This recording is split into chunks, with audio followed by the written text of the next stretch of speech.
शिवाय गुरवे नमः।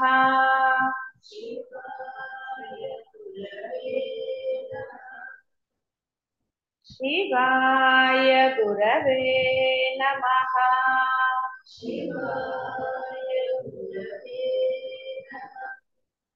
शिवाय गुरवे नमः।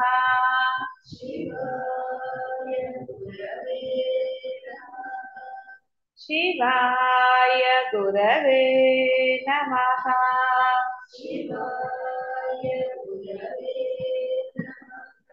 शिवाय गुरवे नमः।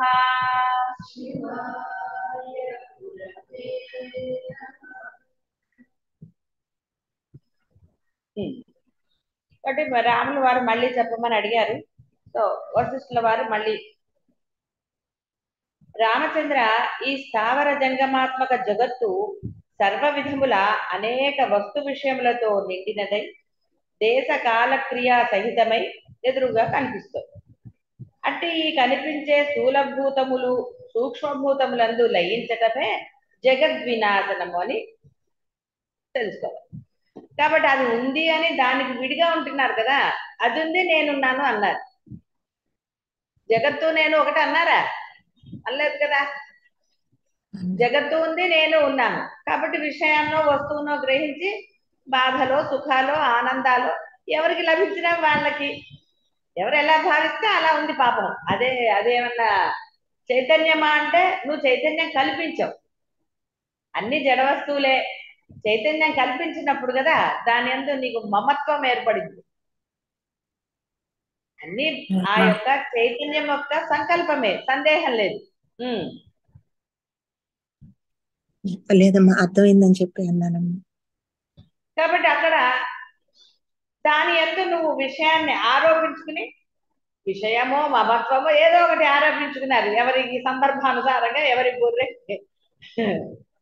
బుర్రకి ఎలా తోస్తే అలాగా దాన్ని చేసుకుని దానివల్ల ఎవరికి కావాల్సిన వాళ్ళు పొందారు. ఊరికి అంటాం ఎందుకులేండి, కష్టాలు పొందారు కదా, ఆనందాలు కూడా పొందారు కదా మరి, ఏవో కొన్ని. కాబట్టి ఎవరికి ఇష్టమైంది వాళ్ళు పొందారు. కాబట్టి ఎప్పుడైతే నీవు అది నేను సమానమే, అది వేరుగా లేదు అసలు, నాలో ఉన్న ఏ మహత్తర శక్తో ఆ బ్రహ్మమో తెలిసింది కదా. తెలియనప్పుడు అది వేరే విషయం. ఇప్పుడు తెలిసిన తర్వాత కూడా మనం విడిగా చూడటం వల్ల కదా ఇంకా ఉంది. కాబట్టి ఎప్పుడైతే అంటే మనం విడివిడిగా నేను బ్రహ్మమే, జగత్తు బ్రహ్మమే అంటున్నారు. అసలు నేను బ్రహ్మమని ఆగారనుకోండి, జగత్తు లేదుగా అసలు. అప్పుడు ఇది బ్రహ్మం, అది బ్రహ్మం, వీడు బ్రహ్మం, వీడిని తిట్టకూడదు, వీడు బ్రహ్మం, ఈ వస్తువు బ్రహ్మం కాబట్టి దీన్ని తన్నకూడదు, ఇలా ఎందుకు? అసలు ఉన్నది బ్రహ్మమే అంతే.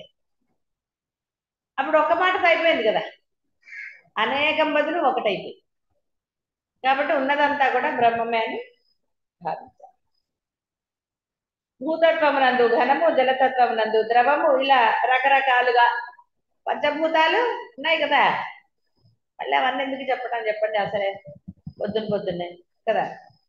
లయం, ఇవన్నీ కూడా లయం పొందినప్పుడు ఈ భౌతిక దృశ్య జగత్తు నశిస్తుంది. అవన్నీ కూడా ఆ యొక్క బ్రహ్మశక్తో, నాలో ఉన్న శక్తో, లేకపోతే నా శక్తో అలా ప్రవర్తిస్తోంది అనుకున్నప్పుడు బాధ వచ్చిందా? వేరే వస్తుందా? ఆనందం కూడా ఉండదు. అది ఒకలాంటి స్థితి. అహంకారం అంటే మళ్ళీ అది నేను స్థితి ఒకలాంటి. చూడండి అందరు, ఆహా చాలా బాగుంది మీ యొక్క ఇది గొప్పతనం అంటే గర్వం కాకుండా ఒక రకమైన స్థితి పొందుతారు, కొంచెం స్థిరత్వం వచ్చిన వాళ్ళు. 60-70 ఏళ్ళ వాళ్ళని, పూర్వకాలం వాళ్ళని, ఇప్పటి వాళ్ళని చెప్పను నేను. పూర్వకాలం వాళ్ళని చూడండి మీరు, ఆహా అమ్మ మీరు చక్కగానే, అయ్యా మీరు ఏదని ఏదన్నా పొగిడారనుకోండి, వాళ్ళు ఏం గర్వం ఫీల్ అయ్యేవాళ్ళు కాదు, గంభీరంగా నవ్వేవాళ్ళు. ఏదోలేండి ఆ పరమేశ్వరుడు దయ అని అనేవాళ్ళు. ఎక్కడ అహంకారం కానీ వాళ్ళ మాటల్లో ప్రవర్తనలో ఎప్పుడన్నా, అంటే మీకు అనుభవం ఉంటే పెద్దవాళ్ళతో, వాళ్ళు అప్పుడు 10 మందికి చేసినందుకు కానీ 100 మందికి వంట చేసినందుకు అసలు దేనికి వాళ్ళు స్పందించలేదు. అంటే నేను కష్టపడ్డానని కానీ, నేను చేయవలసి వచ్చిందని కానీ, అసలు నాకు బయట ప్రపంచం తెలియదని కానీ వాళ్ళు ఎప్పుడన్నా అనుకున్నట్టుగా కూడా నేను కూడా చూశాను కదా, చాలా మంది పెద్దవాళ్ళని చూశాను. బంధువుల్లో అయితేనేమి, లేదా రేకి అనండి, ఏదైనా సరే పెద్దవాళ్ళని ఆ జనరేషన్ నేను చెప్పే, అంటే ఇప్పుడు మీ 70 ఏళ్ళ కన్నా ముందు జనరేషన్. వాళ్ళల్లో అసలు ఎక్కడ తరతమ భేదం కూడా కనిపించేది కాదు. వాళ్ళ పిల్లలు నా పిల్లలు వేరు అని కానీ, వీళ్ళకి ఎందుకు ఇవ్వాలని కానీ, ఎలాగ ఇచ్చేసేవారంటే నలుగురు, ఓకే, నలుగురు పిల్లలు ఒక ఆవిడ, నాలుగో వాడు పుట్టంగానే భర్త చనిపోయారు. ఆ రోజుల్లో ఆడవాళ్ళు ఉద్యోగాల చదువులు ఏం లేవు, ఎలా బతుకుతుంది ఆవిడ? ఆయనకో ఆవిడకో ఏదో వరస, పిన్ని వరస ఏదో, ఆవిడ ఒక బిల్డింగ్ రాసిచ్చేసి, నువ్వు ఎలా బతుకుతావు ఇప్పుడు, కాబట్టి నువ్వు ఆ పై నుండి కింద రెంట్లతో బతుకని చెప్పి. చూడండి, అలా రాసి ఇవ్వగలరా ఈ జనరేషన్ లో వాళ్ళు? అలా ఉండేవాళ్ళు. ఆవిడేదో బాగా కోట్ల ఆస్తుందని మీరు అనుకునేది, ఆవిడ ముందు కొంత, తనకో బిల్డింగ్ ఉంది కదా చాలు ఇంకా, అయ్యో చంటి పిల్లలతోటి ఆడపిల్లలు ఇద్దరున్నారు, పెళ్లిళ్ళు చెయ్యాలి ఎలాగని చెప్పి బిల్డింగ్ రాసి ఇచ్చేసింది ఆవిడ. ఒక రూమ్ కి అప్పుడు 50 రూపాయలు వచ్చినా 50 రూపాయలతో కాలం వెళ్ళబుచ్చేవాళ్ళు, అడప సాయాలు చేసేవాళ్ళు. ఇంకా ఇంకా కొన్ని చెప్పాలి అంటే, ఒక పెళ్లి సంబంధం వచ్చింది, తన కూతురు కోసం చూసింది ఒక సంబంధం. వాళ్ళని తర్వాత వాళ్ళకి చెప్పిందిట, ఏమండి మా చెల్లెలో అక్క మరి ఏమవుతుందో నాకు డౌట్. తండ్రి లేడు, మీకు అబ్జెక్షన్ లేకపోతే ఆ పిల్లని చూపిస్తాను, ఆ పిల్లని చేసుకోండి మీరని చెప్పింది. చూడండి, మంచి సంబంధం అని తెలిసి పెళ్లి చూపులు జరిగాయి తన కూతురుతోటి, ఆ పిల్లవాడిని చూసింది, వాళ్ళ జర్నీ. నా కూతురికి నేను ఎలా అయినా చేయగలను, భర్త ఉన్నాడు, పిల్లలు ఉన్నారు, నాకు పర్వాలేదు, పెద్ద పిల్లలు, వాళ్ళకి ఎవరు అండలేదండి, మీకు అబ్జెక్షన్ లేకపోతే అని డైరెక్ట్ గా పెళ్లి వాళ్ళకి చెప్పింది ఆవిడ. చూడండి, అని అలా అతను వాళ్ళు కూడా ఒప్పుకుని ఆ అమ్మాయిని చేసుకున్నారు. అంత మనస్సు ఇప్పుడు ఉన్నదంటారా? చాలా రేరు, చాలా రేరు. ఉండొచ్చు ఒక ఎక్కడో అక్కడ, లేరని నేను అనను, కానీ అలాంటి వాళ్ళు ఉండేవారు. వాళ్ళకి అది మేము గొప్ప చేశామని భావన కానీ ఇంకోటి కానీ ఆ థాట్ వస్తుంది, చేసేస్తారు అంతే. ఇప్పటికీ వాళ్ళు తలుచుకుంటారు, ఆ పెళ్ళి చేసుకున్న వాళ్ళు తలుచుకుంటారు, తర్వాత కూడా తలుచుకుంటూ ఉంటారు. ఆవిడ చెయ్యకపోతే, అంటే ఆవిడ మనసులో అది జరగకపోతే అనిపించలేదనుకోండి, ఎందుకు ఇవ్వాలి? ఒక ఇంజనీర్ సంబంధం వదులుకుంటారు, ఆ రోజుల్లో ఇంజనీర్ అబ్బాయిని వదులుకుంటారు ఎవరన్నా? ఉద్యోగం చేస్తుంది, ఇంజనీరింగ్ చదివి ఇంజనీర్ గానే గవర్నమెంట్ ఉద్యోగం చేసే వాళ్ళని వదులుకుంటారు ఆ రోజుల్లో? వదులుకోలేదు. ఆవిడ మటుకు చక్కగా, తండ్రి లేని పిల్లలండి, ఒక కూతురు పెళ్ళి అయితే అయిపోయింది, ఇంకో కూతురు ఉండిపోయింది, వాళ్ళు కాని కట్నం ఇవ్వలేరు, పెళ్లి చేస్తారు, నేనే దగ్గరుండి చేస్తాను అని చెప్పి, కానీ కట్నం లేకుండా చేసుకున్నాడు ఆ ఇద్దరు, గవర్నమెంట్ ఉద్యోగం. చెప్పండి, ఏమంటాం అసలు అలా? పోనీ వాళ్ళు ఏమన్నా గర్వంగా ఫీల్ అయ్యారా, గొప్పలుగా చెప్పుకున్నారా అలా అంటే?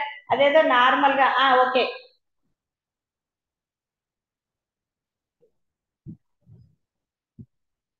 అది ఇక్కడ ఎప్పుడైతే మనం ఆ విధంగా భావించగలిగితే పరమానందం తప్ప ఇంకోటి ఉంటుందా? అలానే ఇప్పుడు మిమ్మల్ని ఏమైనా అందరికీ పెళ్లిళ్ళు చేయండి, లేకపోతే బిల్డింగ్లు రాసివ్వమన్నా కాదు నా ఉద్దేశం. మనసు అంత నిర్మలంగా ఉండాలి అని అర్థం. అంత నిర్మల మనసు ఉందనుకోండి, నేను ఎందుకు పెట్టాలి, నేను ఎందుకు చేయాలి, నావి కదా ఈ డబ్బులు, లేకపోతే ఇంకోటి నాకేం అవసరం, వాళ్ళ పిల్లలు లేరా వాళ్ళు చూసుకుని, ఇలా మనకి రకరకాల ఆలోచనే మనిషిని అధపాతాళానికి తీసుకెళ్తుంది. అసలు మనకి ఎందుకండి ఆలోచన? మన చేత చేయించాలంటే ఆయన చేయిస్తాడని చెప్పుకున్నాం కదా, చేయిస్తే చేయిద్దాం, చేసిన తర్వాత మళ్ళీ ఫీల్ అవుతాం. నేను చేశాను మర్రో అని డబ్బు కొట్టుకుంటే ఎలా కుదురుతుంది? సరే చేసావు, సో వాట్ అని అన్నాం అనుకోండి, కొంతమంది చూడండి, నేను చేశాను, అయ్యి బాబాయ్ నేను ఇచ్చేసానండి, అలా జరిగింది ఇలా జరిగింది అని వాళ్ళు చెప్పుకుంటూ ఉంటారు. అప్పుడు మనం ఏం చేయగలుగుతాం కదా? అయ్యో పాపం అంటాం. కాబట్టి ఎప్పుడైతే అంటే విలీనం అవ్వాలి, ఒట్టి లీనం కాదు, విలీనం అంటే మళ్ళీ మన ఐడెంటిటీ లేకుండా విలీనం అవుతే ఉన్నది ఆ బ్రహ్మమే. విషయమైనా మనుషులైనా ఇంకోటైనా అన్ని బ్రహ్మమే. బ్రహ్మం లేని ఏదన్నా ఉన్నదా? మనకి డౌట్ ఉందా? మనది అని చెప్పుకోవడానికి బ్రహ్మం తప్ప అన్ని వస్తువు లేదు.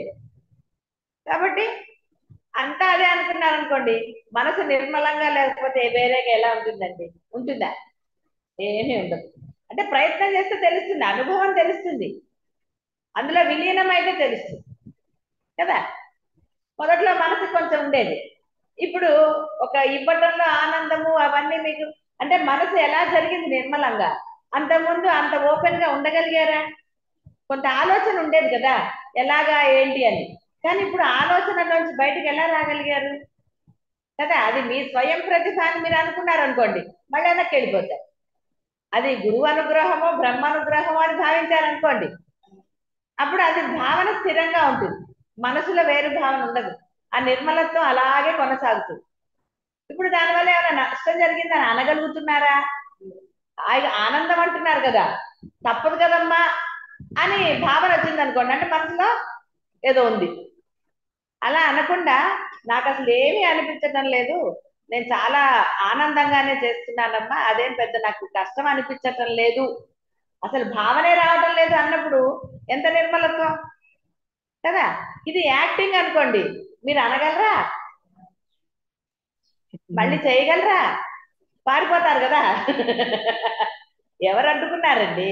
ఎవరన్నా అడ్డుకున్నారా? ఎవరి జీవితాలు వాళ్ళవి, అందరూ సర్వ స్వతంత్రులు, ఎందుకంటే అందరిలో ఉన్నది బ్రహ్మమే కదా. కాబట్టి అంటే ఆ నిర్మలత్వము అనుభవించిన వాళ్ళకి పరమానందాన్ని ఇస్తుంది, అలా ఉండాలని అనిపిస్తుంది, ఎందుకంటే ఆ నిర్మలత్వం లేదనుకోండి, లాక్కో లేచింది మొదలు అదే గోల కదా, నేనెందుకు చేయాలి, నేనెందుకు పెట్టాలి, ఇక మనసులో తప్పదురా భగవంతుడా అన్నట్టు చేసిన ఎన్ని వస్తాయి. ఇవన్నీ అనుభవాలే కదా అందరికి, అత్తగారులతో కోడళ్ళతో. అంటే ఇది బాగా అర్థమవుతుంది కదా, కోడళ్ళు ఉన్న వాళ్ళకి అత్తగారు, కానీ మీకు సగమే, మాకు ఇంకా వేరేది లేదు కదా.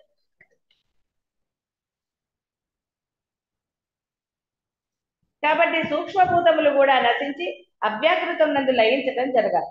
దానినే మహాప్రళయం మరియు మహానాశనం అని కూడా పిలుస్తారు. అంటే మహాప్రళయం అని పేరు గల మహానాశనం సంభవించినప్పుడు ఏమీ లేవు, అంతిమ వికారం. కాబట్టి ఇది ఎప్పుడు మనం బాహ్యంలో చూస్తున్నారు ఇంతవరకు మీరు. కాబట్టి అమ్మో ప్రళయం వస్తుంది అని సర్దుకుంటే ఏం లాభం అండి? మహాప్రళయంలో మీకు కొట్టుకుపోకుండా ఉంటాయా?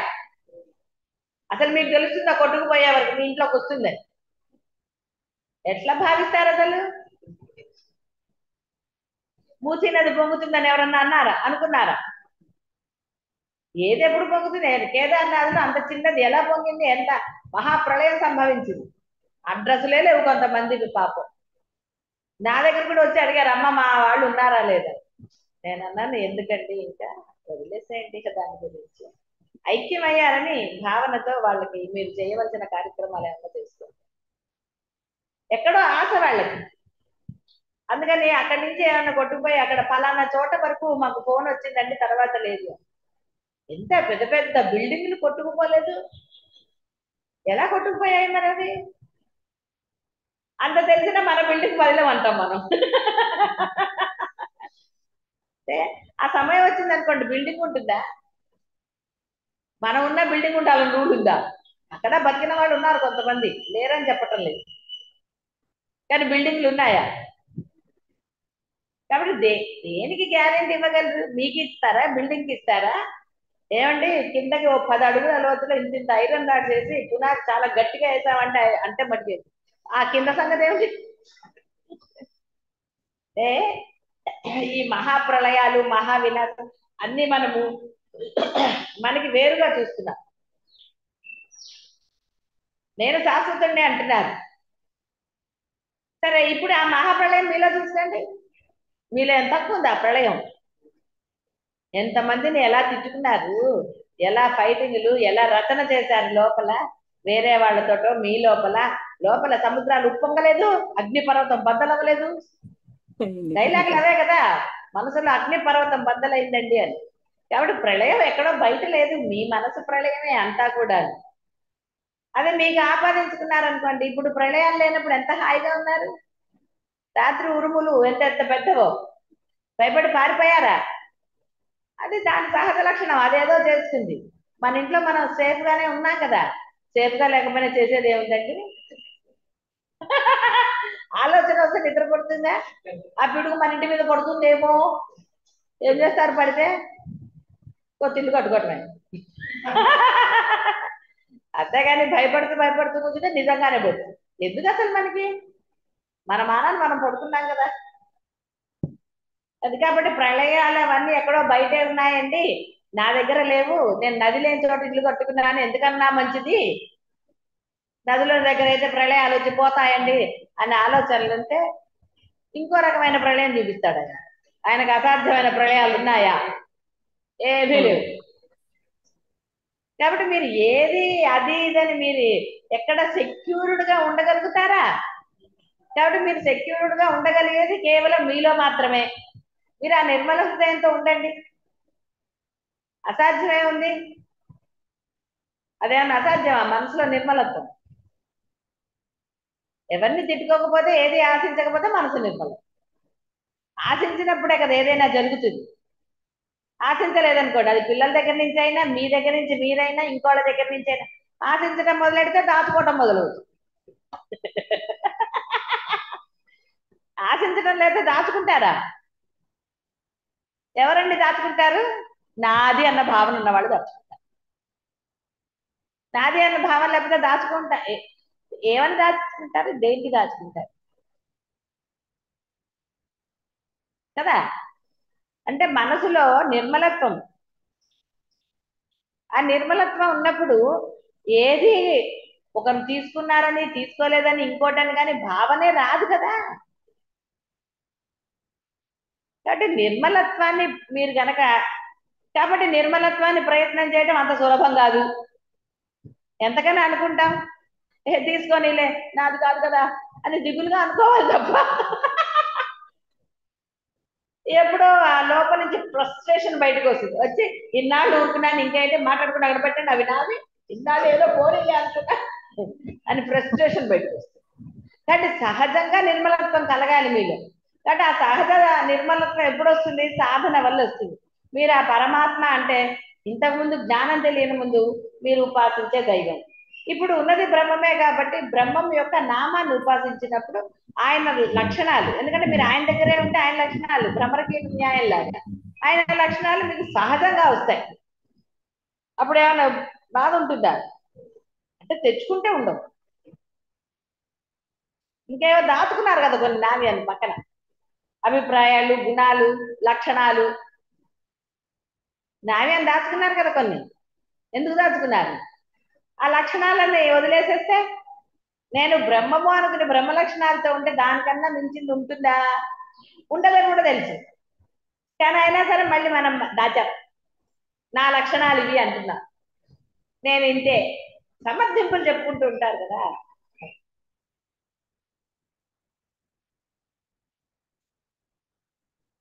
కాబట్టి ఎప్పుడైతే ఆ మహాప్రళయం సంభవిస్తుందో అంతిమంగా ఆ తదనంతరం ఇక ఆపై కూడా శేషించి ఉండేది శాంతం, నిర్మలం, అనిర్వచనీయం, అజం, అనాది, సన్మాత్రమగు బ్రహ్మమేనయ్యా. మీలో కూడా అంతే కదా. అందుకని బయటది చూసేసి అవునండి ఇప్పుడు ఎంత బాగుంది కదా నిర్మలా కదా, రాత్రి అసలు ఉరుములు మెరుపులు నానా గోలండి, ఇప్పుడు ఎంత హాయిగా ఉందన్నారు. దాంతో నీకేం బాధ? అది బ్రహ్మం చూసుకుంటాడు. బయట ఎట్లున్నా మనం ఏమైనా మానేసాం ఏంటంటే ఏదన్నా. కాబట్టి ఇక్కడ ఇవన్నీ ఆపాదించుకోవాల్సింది ఫస్ట్ నీలో. నువ్వు బ్రహ్మం అయిపోతే ఆ బాహ్యం నిన్ను ఎప్పుడు భయపెట్టదు, బాధ పెట్టదు. కాబట్టి ఎప్పుడైతే నిర్మల హృదయం వచ్చిందో అప్పుడు శాంతం లభించింది కదా. మాట తీవ్రంగా వస్తుందా? రాదమ్మా. అవసరమైన ఏదో పిల్లల్లో పక్క వాళ్ళనో కోపడేటప్పుడు వస్తుంది, లేకపోతే ఎందుకు వస్తుంది అసలు? అప్పుడు ఎలా జరుగుతుంది చక్కగా శాంతం నిర్మలం అనిర్వచనీయం, అదొక రకమైన ఆనందం. దాన్ని ఆనందం అనడానికి కూడా లేదు, ఏదో చెప్పాలి కాబట్టి బోధలో ఆనందం అంటున్నాం. కానీ అది ఎలాంటిది? అనిర్వచనీయం, వచనంలో చెప్పలేనిది, వచనంలో చెప్పలేనిది. అలా ఉంటుంది ఆ స్థితి. అజం, అది మళ్ళీ పుట్టదు పుట్టలేదు, ఉన్నది అదే. బ్రహ్మం పుట్టిందా? ఉందంతే. అది మీరు అవుతారు అని చెప్పటమే. అంతేగాని ఇక్కడ ప్రళయం అంటే బయటది చెప్పేసి అమ్మయ్య మనకి ఇప్పుడు ఆ ప్రళయాలు లేవులేండి, అయినా కలియుగం ఇప్పుడు అప్పుడే అంతరించిపోదని చెప్పారు, ఇంకా ప్రథమ పాదే అని చదువుతున్నాం కదా మనం అని వార్తలు నమ్మక్కర్లేదు మనం అని మనమేం భావించక్కర్లే. అలా భావించినందువల్ల ఇంకా లోపల పెట్టుకుని దాచుకున్నాం. అది కాదురా మహాప్రళయం అంటే. శివానంద లహరిలో చెప్పలేదు, ఎక్కడికి వెళ్తావయ్యా, అడవిలోకి వేటకి నీకు ఇష్టం కదా, నా మనసులో భయంకరమైన మృగాలు ఈర్ష్య అసూయ ద్వేషాలు ఉన్నాయి, వాటిని కాస్త ఇది చెయ్యవయ్యా, నీకు వినోదమును నాకు పరమశాంతి లభిస్తుందని ఆయన శంకరులు అనలేదు. కాబట్టి మీ మనసులో లేవని మీరు నిర్ధారించి చెప్తారా గట్టిగా, అమ్మ లేవు నా దగ్గర అసలు ఎలాంటి గుణాలు లేవు అని అనగలరా? చూసారా, అనలేదు అన్నారు. అనలేము అని మీరే అంటున్నారంటే ఉన్నాయని కాబట్టి దానిని మనం తరిమి కొట్టడం అంటే, తరిమి కొట్టడం అంటే సాధనతో తీసేయాలి సహజంగా. ఎందుకంటే ఎల్లగొట్టిన వాళ్ళు మళ్ళీ బయటికి రారు. కుక్కను బయటికి తోలేస్తాం, అది మళ్ళీ తోకోకుండా వెనక్కి వస్తుంది. అది పోతుందా? పోదు. పోదమ్మా. అలాగే మీలో ఉన్న గుణాలు అమ్మయ్యా చెప్పారు కదా, అప్పుడు ఒకసారి 3 రోజులు ఎవరు లేరు కాబట్టి మనకి కోపం ఎవరు చూస్తుంది, ఎవరి మీద నా ఇంకో మనిషి రాగానే మళ్ళీ లోపల నుంచి బయటకు వస్తాయి. కాబట్టి సహజంగా మీలో నశించాలి. నేను నశించాలి అన్నా కూడా సాధనే కదా చేయవలసింది, ఐడెంటిటీ. ఈ లోపల అంటే సాధన చేస్తున్నాం కాబట్టి మిగతా అంతా కూడా ఐడెంటిటీతో చేస్తాను అనడానికి లేదు. కాబట్టి బాహ్య ప్రపంచంలో యథాప్రాప్తానికి వ్యవహారం చేస్తున్నప్పుడే నేను ఐడెంటిటీ లేకుండా ప్రవర్తన చెయ్యాలి. నాకు కంఫర్ట్ గా ఉంటే చాలు అనుకోకూడదు. అవతల వాడు కూడా కంఫర్ట్ గా ఉన్నాడా లేదా, నా వల్ల వాడికి ఏమన్నా డిస్కంఫర్ట్ ఉందా, ఇలాంటివి కూడా మన మనసులో అవి ఏమి ఆలోచన అక్కర్లా, వెంటనే మనకి స్ఫురిస్తుంది కదా. బాహ్యంలో కూడా అందుకే కదా, ఎంతసేపు మనది కరెక్ట్ అనుకోవటం వల్ల అవతల వాళ్ళు దోషిగా మనం నిర్ధారిస్తున్నాం. ఒక్క క్షణం నాలో తప్పుందా లేదా అని ఆలోచించారనుకోండి, నిష్కర్షగానండి నిష్పక్షపాతంగా ఇప్పుడు ఈ జరిగిన దాంట్లో నా తప్పుందా లేదా అని మీరు ఆలోచిస్తే గొడవ వెంటనే సద్దుమణగదు. కానీ మనం అలా ఆలోచించాం, వాడిదే తప్పంట. దానివల్ల నిర్మలత్వం ఎలా వస్తుంది, శాంతం ఎలా వస్తుంది? కాబట్టి గురువు గారికి భయపడే ముందర మనం ఎందుకు భయపడుతున్నామో మనం ఒకసారి పరిశీలన చేసుకుంటే భయం స్థానంలో అభిమానం వస్తుంది కదా, ఆనందం ఉంటుంది. భయం ఉన్నప్పుడు ఆనందం ఎక్కడుంది మీ దగ్గర? భయం స్థానంలో ఆనందం అభిమానం ఇలాంటివి అంటే ప్రేమపూరితంగా ఉంటారు. ఇక్కడ ప్రేమ లేదని కాదు, కానీ ఆ ప్రవర్తన భయంగా ఉన్నప్పుడు అందులో ప్రేమ కనపడుతుందా? అమ్మ బాబాయ్ అంటున్నాడు. అనుకుంటూనే అన్నా గురువుగారు అనేసారండి. మరి నువ్వు అనుకున్నా కూడా గురువుగారు అనాల్సి వచ్చింది. ఎందుకంటే అనుకుంటూ అనుకుంటూ నువ్వు ఒకటికి రెండోది చేస్తావు, ఒకటి అనుకుంటావు రెండోది చేస్తావు.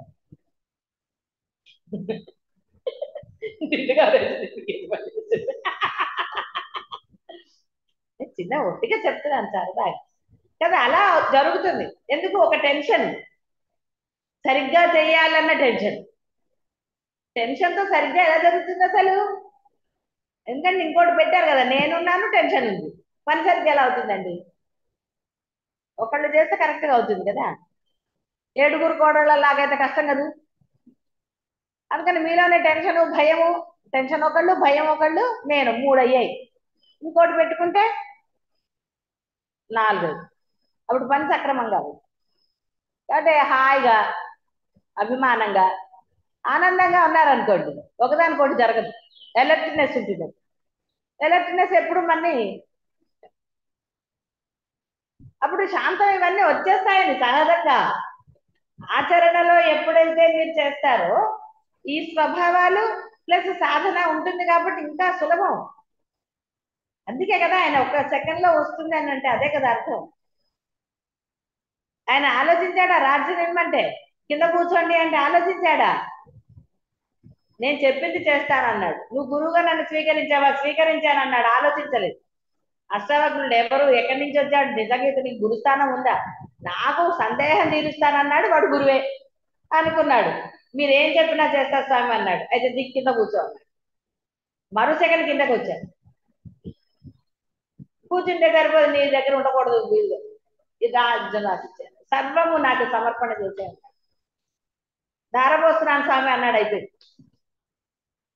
అంతేగాని అందులో నా సంసారం అంటే నా బంధువులు కూడా ఇచ్చేయాలా స్వామి, డౌట్లు అడగల. నా పిల్లల్ని అందరినీ మీకు ఇచ్చేయమంటారా అని ఏం అడగల. మాట్లాడకుండా నాది అంటూ ఏదిందో అంటే శరీరాన్ని కూడా భావన చేశాడు ఆయన. అందుకని అతను ఏదో మాట్లాడుతూ అటు ఇటు అయినప్పుడు గురువు వెళ్ళిపోతే ఇక కదలలేదు జనక మహారాజు. అందరి అప్పుడు ఈయన ఎత్తుకు చదివారు కదా, అష్టావక్రుడికి 4 రోజులకో వారానికో కనపడ్డారు.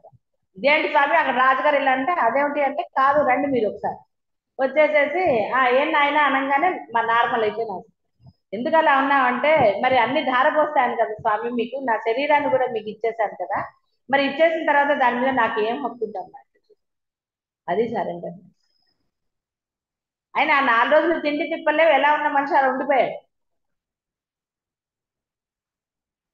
ఏమీ లేదు. నాది కాదు కదా స్వామి, అంతా నీకు ఇచ్చేసాను కదా, ఇంకా మరి నాకేం హక్కు ఉంది నా శరీరం మీద అన్నాడు. అందుకే కథలను కూడా కదలలేదు. మీరు లేదు మీరు చెప్పలేదు కదా నన్ను కదలమని, కాబట్టి వచ్చేసింది కదా, సిద్ధించింది. అన్ని కష్టాలైతే లేవు కదండి. అంటే ఇక్కడ అర్థము ఆ రోజుల్లో అలా చేశారు అని మనం సర్దిపుచ్చుకోవటం కన్నా కూడా, అలా సర్దిపుచ్చుకుంటే ఇక్కడ మనసు లయం అవ్వదు. అలా సర్దిపుచ్చుకోకుండా వాళ్ళు అంత కష్టపడ్డారు, సాధించారు.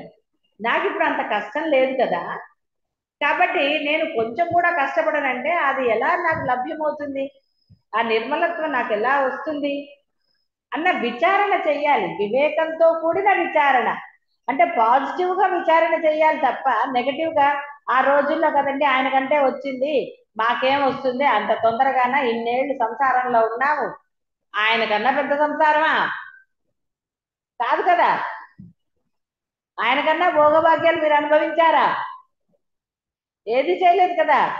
ఆ పాయింట్ మనం పట్టుకోవాలి. అది పట్టుకోకుండా ఆ రోజుల్లోనండి అదండి ఇదండి అని ఏదో కదులుతారు. ఏ సూక్ష్మం పట్టుకోవాలో మీరు సూక్ష్మాన్ని పట్టుకుంటే, అందులో ఉన్న అసలైన దాన్ని పట్టుకుంటే అప్పుడు పరివర్తన సులభం అవుతుంది. ఆ రోజుల్లోన ఆయన మహా చక్రవర్తి అసలు అన్ని వదిలేసుకోవాలగా ఒక సెకండ్ లో, బ్రహ్మం కోసం అన్ని వదిలేశాడే, మనం ఎందుకని వదలలేకపోతున్నాము, ఏమిటి నాలో దోషం అని మిమ్మల్ని మీరు ప్రశ్నించుకోవాలి. రమణ మహర్షి ఎందుకన్నా నిన్ను నువ్వు తెలుసుకోరా, నిన్ను నువ్వు తెలుసుకోరా అని, ఎందుకంటే నీలోనే ఉంది అంతా, బాహ్యంలో ఎక్కడ ఏమీ లేదు. వాడు తిట్టాడు, వాడు అన్నాడు, నా వస్తువులు లాక్కున్నాడు, ఆక్రమణ చేశాడు, ఇవన్నీ కూడా నీ భావనలే కదా. కాబట్టి నువ్వు ఎప్పుడైతే అందులోంచి నీలోకి వచ్చి ఆ నేను తెలుసుకుంటావో, బ్రహ్మత్వం ముందర ఈ యొక్క అల్పత్వం ఎక్కడిదండి, ఏ పాటిది. అప్పుడు అంతా వినాశనం జరిగిన తర్వాత శాంతము నిర్మలము అనేది అవి మీకు పిలవకుండానే వచ్చాయి, అంటే స్వతసిద్ధంగా లభిస్తాయి, ఉన్నవి అవే కాబట్టి. పైన దుమ్ము తీసేస్తే కదండి వస్తువులు శుభ్రంగా ఉంటాయి, లేకపోతే. కాబట్టి ముందు మీలో ఉన్న దుమ్మును తొలపండి. అంటే అర్థం తీరిక కూర్చుని నాలో కోపం తీసేసి అది తీసేసి అంటానా కాదు. దైనందిన జీవితంలో మీరు ప్రయత్నపూర్వకంగా పట్టుదలగా మీలో ఉన్న అవలక్షణాలను తీసేయాలి. అంటే అర్థము అక్కడ కూడా మీకు ఇబ్బంది కలుగుతుంది, మీరు చెప్పేదే కదా, ఏమంటే చాలా కష్టం అవుతుంది. అందుకని నామస్మరణను వదలద్దు అని చెప్పి చేయండి, బయటికి చేయండి, ఎవరొద్దన్నారు. దేనిలో శాస్త్రం చెప్పారు, బయటకు చేస్తే ఇది, లోపల చేస్తే ఇంకో ఫలితము, ఆ ఫలితాలు అని చెప్పారు. వాటితో మీకేం బంధం అసలు, మీరు చేసేది ఒక ఫలితం గురించా కాదు, మీరు చేసేది ఆలోచన రాహిత్యం, మీ మనసు నిర్మలత్వం. కాబట్టి కాసేపు బయటకు చెప్పండి, ఎవరొద్దన్నారు. ఒక విషయం మిమ్మల్ని ఇబ్బంది పెడుతుంది అనుకోండి, గట్టిగా బయటికి చెప్పండి. ఆ బయటికి ఆ నామమో శ్లోకమో ఏదైనా చెప్పారనుకోండి, అప్పుడు ఆ విషయం మిమ్మల్ని బాధించకుండా వెళ్ళిపోతుంది. ఎందుకంటే మీ దగ్గర బ్రహ్మాస్త్రం ఉన్నది. బ్రహ్మాస్త్రం దగ్గరికి అది వస్తుందా? రాదు. కానీ ఆ ప్రయత్నాలు చెయ్యకపోవటం వలన మళ్ళా మనని ఆ విషయాలు కానివ్వండి, ఇంకోటి కానీ అప్పుడప్పుడు జారిపోతున్నామండి, ఎందుకు అవుతుందో తెలియటం లేదు అంటున్నారు చూసారా?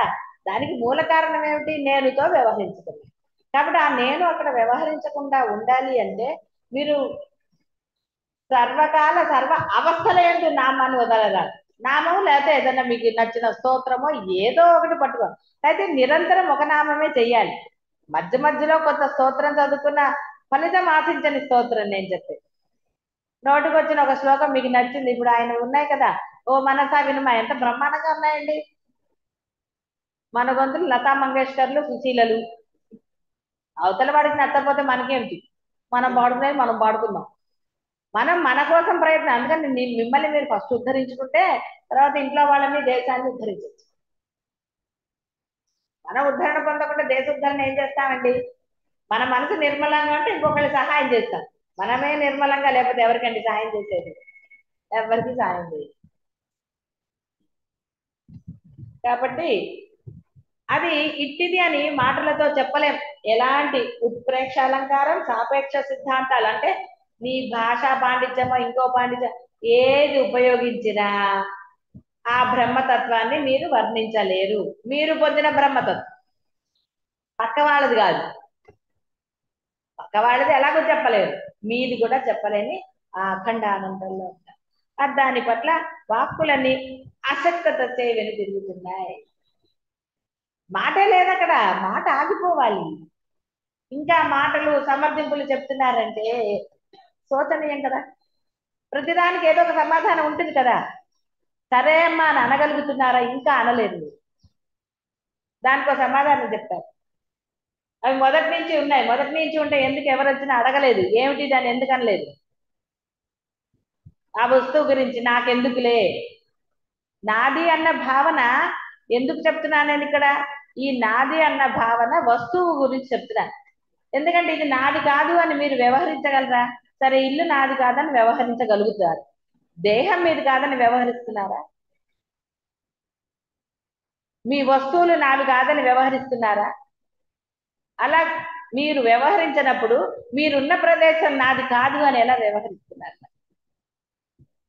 ఉన్న ప్రదేశం మీది కాదని వ్యవహరించటం వల్ల ఏమైందండి? దేహం నాది అనడం వల్ల లోపల చెత్త. అవునా కదా? నాది నావి అనుకున్నందువల్ల మీ వస్తువులు అవన్నీ కూడా నానా రకాలు. మీ మనసు చెత్త జరిగింది. చెత్తే కదా, దాన్ని ఏమనాలి? నాది కాదు ఈ ప్రదేశం అన్నారు కాబట్టి అక్కడ కూడా చెత్త చేయాలి.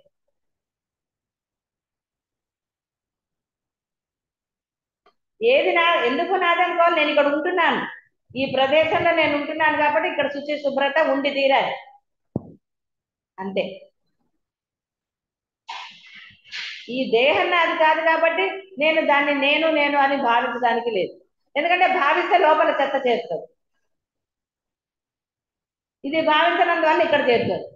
దీని మీద మమకారం పెట్టుకోమని చెప్పటం లేదు. ఇక్కడ నేను ఉంటున్నాను, నేను ప్రశాంతంగా ఉండాలి అంటే నా పరిసరాలు శుభ్రంగా ఉండాలి. మనసు ఒళ్ళు చికాగ్గా ఉంటే స్నానం చేస్తారు. మరి శుభ్రత కదా, చెమట పట్టింది అనుకోండి ఎక్కువ, మళ్ళీ ఇంకోసారి స్నానం చేయరా? అంటే దేహ శుభ్రానికి ఇచ్చిన ప్రాధాన్యత మీరు ఉండే ప్రదేశానికి ఎందుకు ఇవ్వటం లేదు? మీ ఇల్లు నిజంగా అంత పరిశుభ్రంగా ఉంటున్నాయా?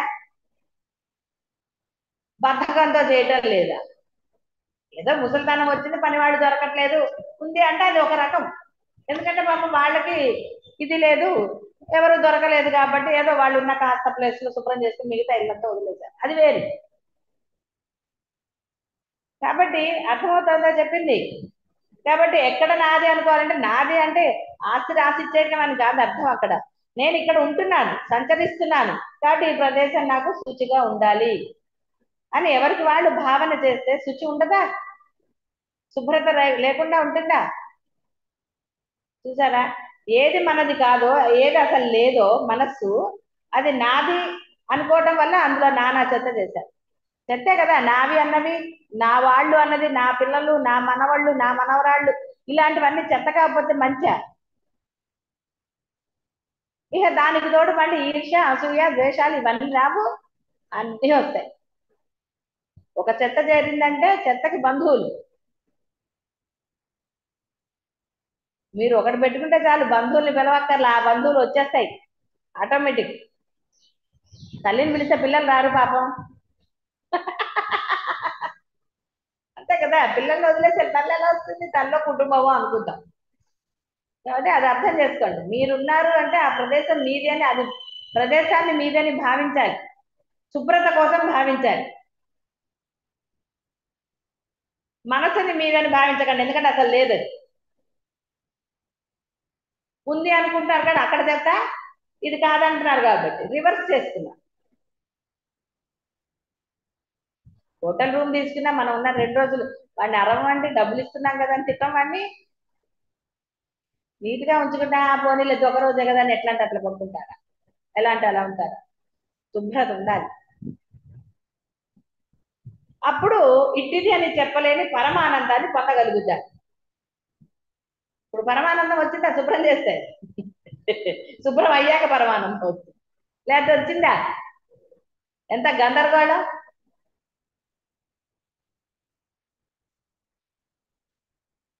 దానికి అన్యమైనది ఉంటే కదా దానిని తెలుసుకోవటం అనగా, ఆ స్థితి అయ్యేది తనను తానే పొందుతున్నది, అనుభవించుతున్నది, ఆగుతున్నది.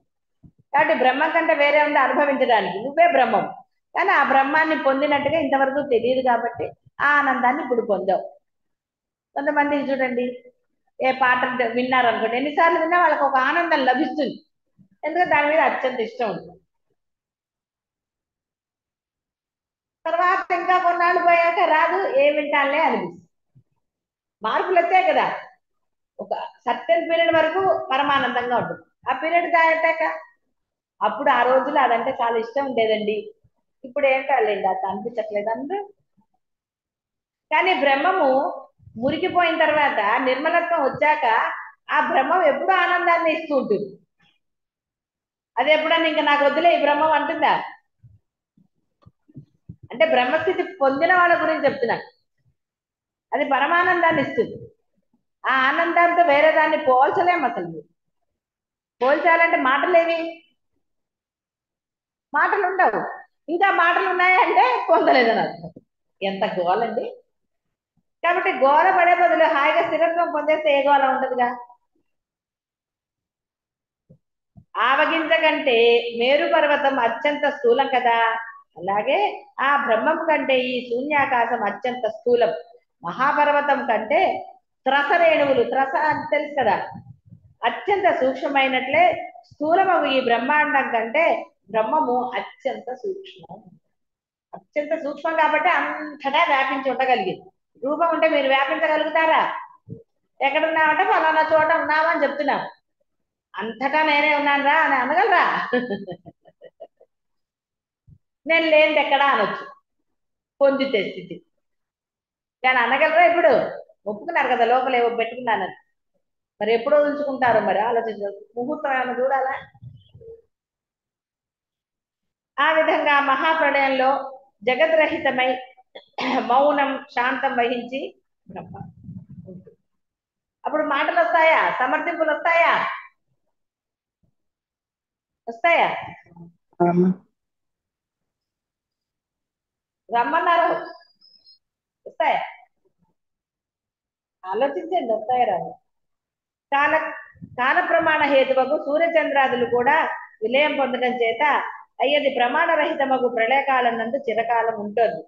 సౌమ్యం కేవలి అనుభవాత్మకం ఆదిభూతమైనటి చిదాకాశంగా శాంత స్థితిని పొందవచ్చు. లోపల ఏం లేకపోతే ఆనందమే కదండి. కానీ ఎంతసేపు బాహ్యం చూడకూడదు. ఏమంటే మీరు ఇంతకుముందు నాకు ఇది చెప్పలేదండి అంటే అప్పుడు మీ మనస్థితి అలా ఉందా?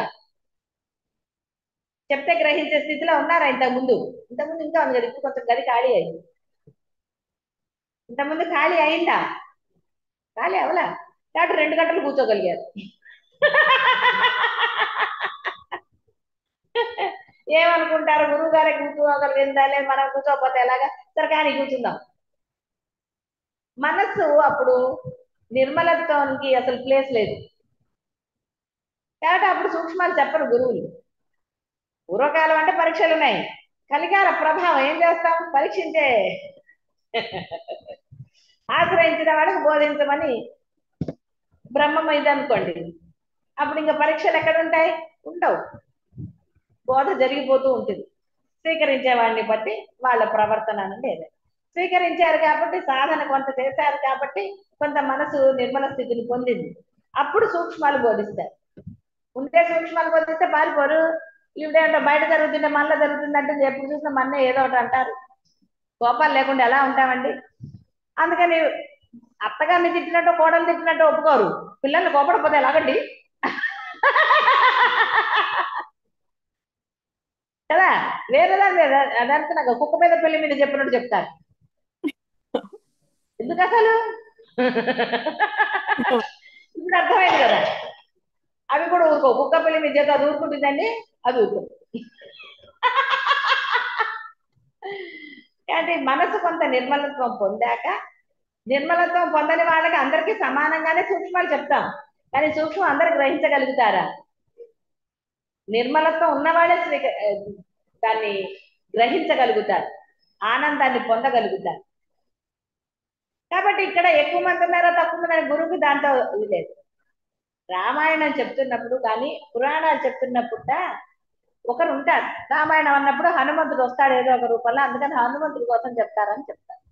అలాగే పురాణం చెప్తున్నా ఏదన్నా చెప్తున్నా ఆ యొక్క భావాన్ని ఒకానొకడు, మనకి భగవద్గీతలో కూడా చెప్పాడా, అందరూ వింటారు కానీ ఒక్కడు మాత్రమే ఆ సూక్ష్మాన్ని గ్రహిస్తాడు. కశ్చిత్ ధీర అన్నాడు. ధీరత్వం అంటే ధైర్యం ఒక్కటేనా? బుద్ధి. వాడు దాని గురించి విని ఎలా అయితే జనక మహారాజు చదివి దాన్ని పట్టుకున్నాడో అలా ఎవరో ఒకానొకడు ఉంటాడు. ఆ ఒక్కడి కోసం గురువులు తపన పడతారు. వాళ్ళ కోసం ఎన్నన్నా చెప్తూ ఉంటారు. ఎందుకంటే వాళ్ళు గ్రహిస్తారు కాబట్టి. వాళ్ళు ఎవరో అనేది అనౌన్స్మెంట్లు అక్కర్లేదు కదా. ఎందుకంటే నేను ఏదన్నా కోపట్టమో నలుగురిలో చెప్పినప్పుడు నన్నే తిట్టారు అనుకుంటారు కదా. నా గురించి ఏం చెప్పారు అని అనుకున్నప్పుడు సూక్ష్మం ఎవరికో వాళ్ళకి బోధపడిపోతుంది కదా. మళ్ళీ విడిగా చెప్పాలా? అక్కర్లేదు కదా. కోపడినప్పుడు మటుగా ఎవరికి వాళ్ళు అనుకుంటారు కదా, నా గురించేనండి వాళ్ళు కోపడ్డారు అని. అని అది గ్రహించిన వాళ్ళు మారిపోయారు అనుకోండి, చక్కగా ప్రవర్తనను మార్చుకున్నారు అనుకోండి, అప్పుడు ఏమన్నా గురు బోధకి ఇదో ఏం మార్చుకోకుండా అలాగే అంటారులేండి, ఎలా కుదురుతుంది ఆవిడకంటే ఏం అన్ని ఇది ఏదో ఆవిడకి అలా జరిగిందిలేండి, మనకి అలా జరగాలని రూల్ ఎక్కడ ఉందంట. అలా జరగాలని రూల్ లేకపోతే బోధ ఎందుకు? పాపం శంకర్లు అంత కష్టపడతాం ఎందుకు? నేను కష్టపడింది అంటే శంకర్లు కదా, బోర్డు కష్టపడింది. రాసి రాసి పాపం ఎన్ని రాశారంటే. కొన్ని రాసేస్తే ఆయన కష్టం అయిన తర్వాత పాపం తెలుగు అనువాదం చేసుకున్న వాళ్ళు ఎంత కష్టపడ్డారు. వశిష్ఠులు ఎంత కష్టపడ్డాడు పాపం, 21 రోజులు ఆయన చెప్పాడు కదా ఆయన. పాపం ఏకధాటిక మధ్యలో రాత్రులు విశ్రాంతి తీసుకుని పాపం పాపం వాళ్ళకి లంచ్ కూడా లేదు. పొద్దున సభలో ప్రారంభం చేశారంటే సాయంత్రం వరకు చెప్పారు. అందరూ అలాగే కూర్చున్నారు, పాపం లంచ్ చేయలే ఎవరు. మళ్ళాగా పొద్దున 11ంటికి 10ంటికల్లా తిని వచ్చి కూర్చున్నారు. సాయంకాలం వరకు జరిగింది. అప్పుడు ఇంకా కాల పరిమాణం ఎక్కువ. మనకి ఇప్పుడు ఏదో ఇన్ని గంటలకి మనం ఫిక్స్డ్ పెట్టుకున్నాం, రోజుకి 24 గంటలే సుమా అని. అక్కడ అలా లేదు. వాళ్ళు ఆదానుబాహులే, వాళ్ళకి తగ్గట్టుగా అది వేరు. ఆ వాళ్ళ గడియలు పెట్టుకున్నారు వాళ్ళు. అందుకని ఎందుకంటే వాళ్ళకి ఇంగ్లీష్ వాళ్ళతో ఫ్రెండ్షిప్ లేదు కదా. అందుకని వాళ్ళకి 24 అవర్స్ అలాంటి పిఎంలు ఏఎంలు సిఎంలు లేవు. మనకే అవన్నీ, ఎందుకంటే మనకి ఇంగ్లీష్ ఉంది. అందుకని వాళ్ళు గడియలే పెట్టుకున్నారు. ఆ గడియలు ఎప్పటికయ్యాను. మళ్ళీ మన గడియ వేరు, వాళ్ళ గడియ వేరు. గొళ్ళాలు అందరికి ఒకలాగా ఉంటాయండి? ఉండవు కదా. కాబట్టి వాళ్ళ గడియ వేరు, మన గడియ వేరు. కాబట్టి నో కంపారిజన్. కానీ మనకన్నా ఎక్కువ సమయం అనేది గ్రహిస్తే చాలు. అంత బోధ జరిగింది కాబట్టి ఎంతమంది బాగుపడ్డారో మనకి చెప్పారా? చెప్పలేదు. ఏమంటే చెప్పలేదు కదండి, అంత గోళ పెట్టినా అంటే నీకెందుకు ఆ విషయాలన్నీ? అక్కడ రాముడు మెయిన్ క్యారెక్టర్, హీరో గురించి చూపిస్తారా పక్కవాడి గురించి చూపిస్తారండి? సినిమాలో హీరో తమ్ముడిని ఇచ్చేస్తారా? ఫోటోగ్రాఫర్ ఎవరిని తీస్తాడంటే ఫోటోలు కదా. పెళ్ళైతే పెళ్లి కొడుకు పెళ్లి కూతుర్నే తీస్తారు, పక్కన ఉన్న వాళ్ళ వేలు కూడా పడినప్పుడు లేటెస్ట్ టెక్నాలజీ. అయ్యో నేను పక్కనే ఉన్నానంటే పడలేదంటే క్వశ్చనే లేదు, వాడు తీయడు అసలు, మిమ్మల్ని ఎడిట్ చేస్తాడు. ఇలా రకరకాలు కదా. కాబట్టి బ్రహ్మ నుంచి ఎడిట్ అవ్వకుండా ఉంటే చాలు.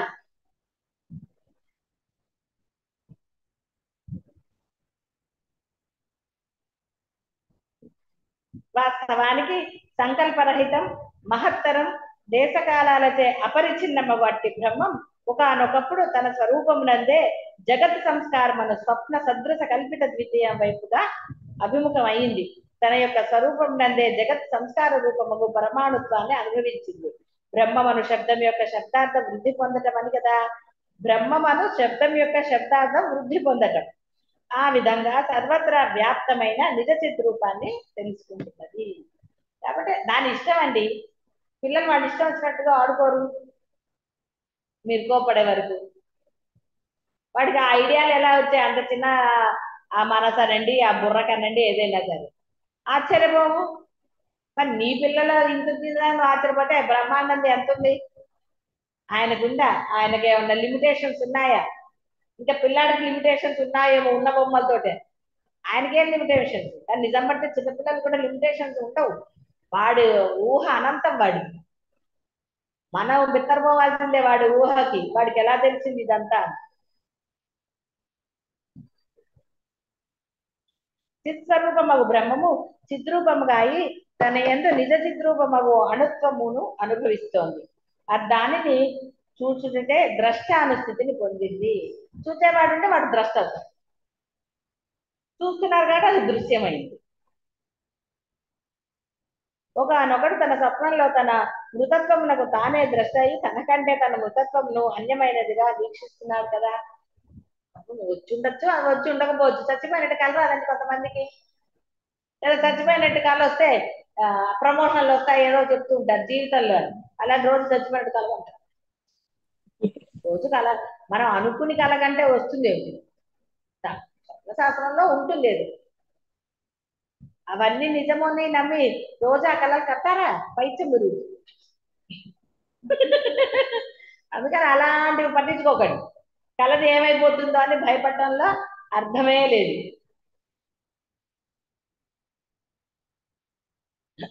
అలాగే చిదాకాశం కూడా, ఇక్కడ మీరు చిదాకాశం కూడా తన నిజ స్వరూపం అంటే మిమ్మల్ని మీరు ఇచ్చేసుకోండి. చిదాకాశం వేరు కాదు. అప్పుడే మీరు సూక్ష్మాన్ని గ్రహించగలుగుతారు. చిదాకాశం కూడా తన నిజ స్వరూపమును తనకంటే భిన్నమైనదిగా చూస్తోంది. తన అద్వైత రూపమును ద్వైత రూపం వల్లే చూస్తూ ద్రష్ట దర్శనము దృశ్యమను త్రిపుటిని పొందినది. కాబట్టి ఇక్కడ బ్రహ్మంకే అవసరం అండి త్రిపుటి, అన్ని తానే అయినప్పుడు. కాబట్టి అది ఎవరు? ది గ్రేట్ జీవుడు. గ్రేట్ నేను. ఎవరికి వాళ్ళు మీరే కదా చూస్తున్నారు. చుట్టలేదు, ఆనందాన్ని పొందట్లేదు. గురుగారు. తన దేహం యొక్క రాకపోకలకు తానే సాక్షి. అది అట్లా అగుతున్నప్పటికీ యథార్థం ఏకరూపం వలె ఆత్మే అనగా చిదాకాశం సర్వదా మూర్తి శూన్యమై ఏకమై నిరాకారమై ఉన్నప్పటికీ నిజ సూక్ష్మ రూపం అనతగిన అద్వైత రూపమున ద్రష్ట దృశ్యమను ద్వంద్వమును ద్వైత భావంచే ధరిస్తోంది. అట్టి దర్శనమును దృష్టమాయ అని అంటారు. మళ్ళీ దృష్టమాయ అంటే వేరే అంటున్నాడు, జగత్ మాయ అని అలా అన్నాడు. అట్టి దృష్టమాయా బలముచే తన ప్రకాశ రూపము ఆత్మను పరిచ్ఛిన్నంగా చూస్తున్నది. అట్టి పరిచ్ఛిన్న భావన అభ్యాసంచే పృథివీ మొదలైన ఆయా వివిధ వస్తు అనుభవము రూపుదిద్దుకుంది. ఈ దేశ కాల క్రియల యొక్క అసలైన రూపము ఆత్మయే. కాబట్టి ఇంకా అంతకన్నా వేరే ఏమనుందా? ఏమీ లేదు. కాబట్టి మనమే మన రూపాలు ఏమిటో.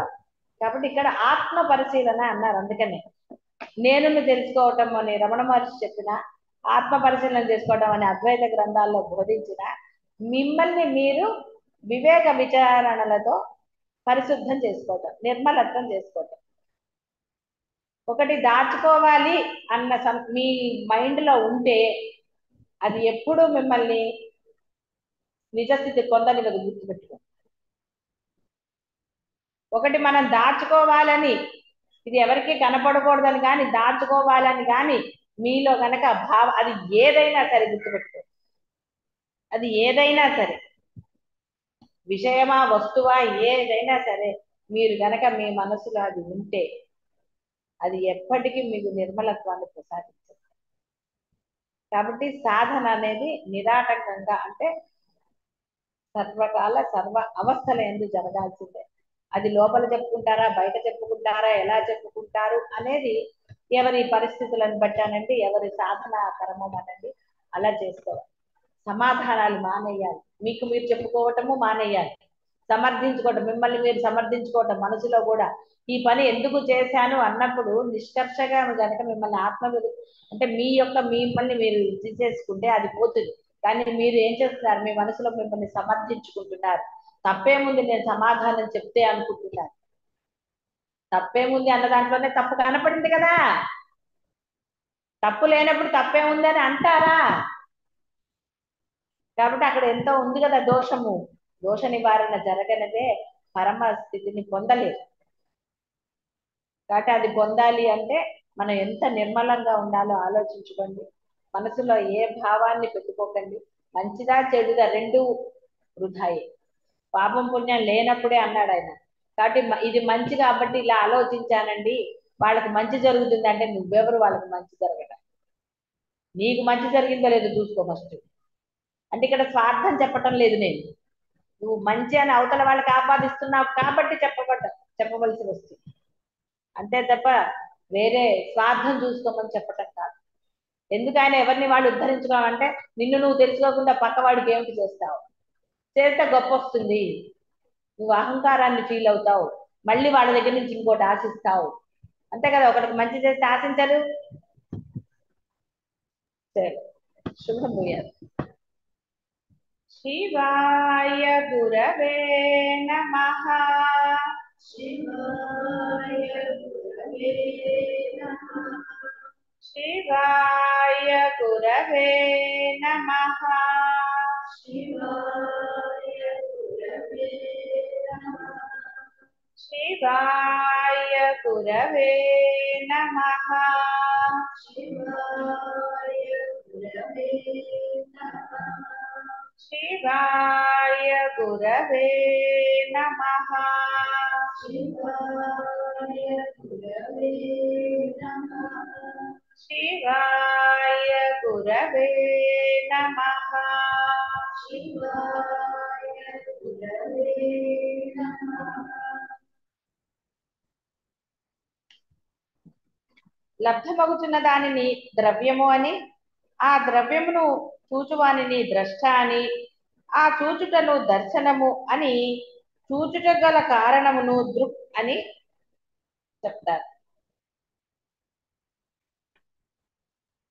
దేశకాల వస్తు పరిచ్ఛేదములచే పరిమితి గలది, సంఖ్యా పరిణామముచే అనంతమైనది, దృష్ట దర్శనము దృశ్యము అనబడు త్రిపుటచే భేదం కలిగినది ఈ జగత్తు.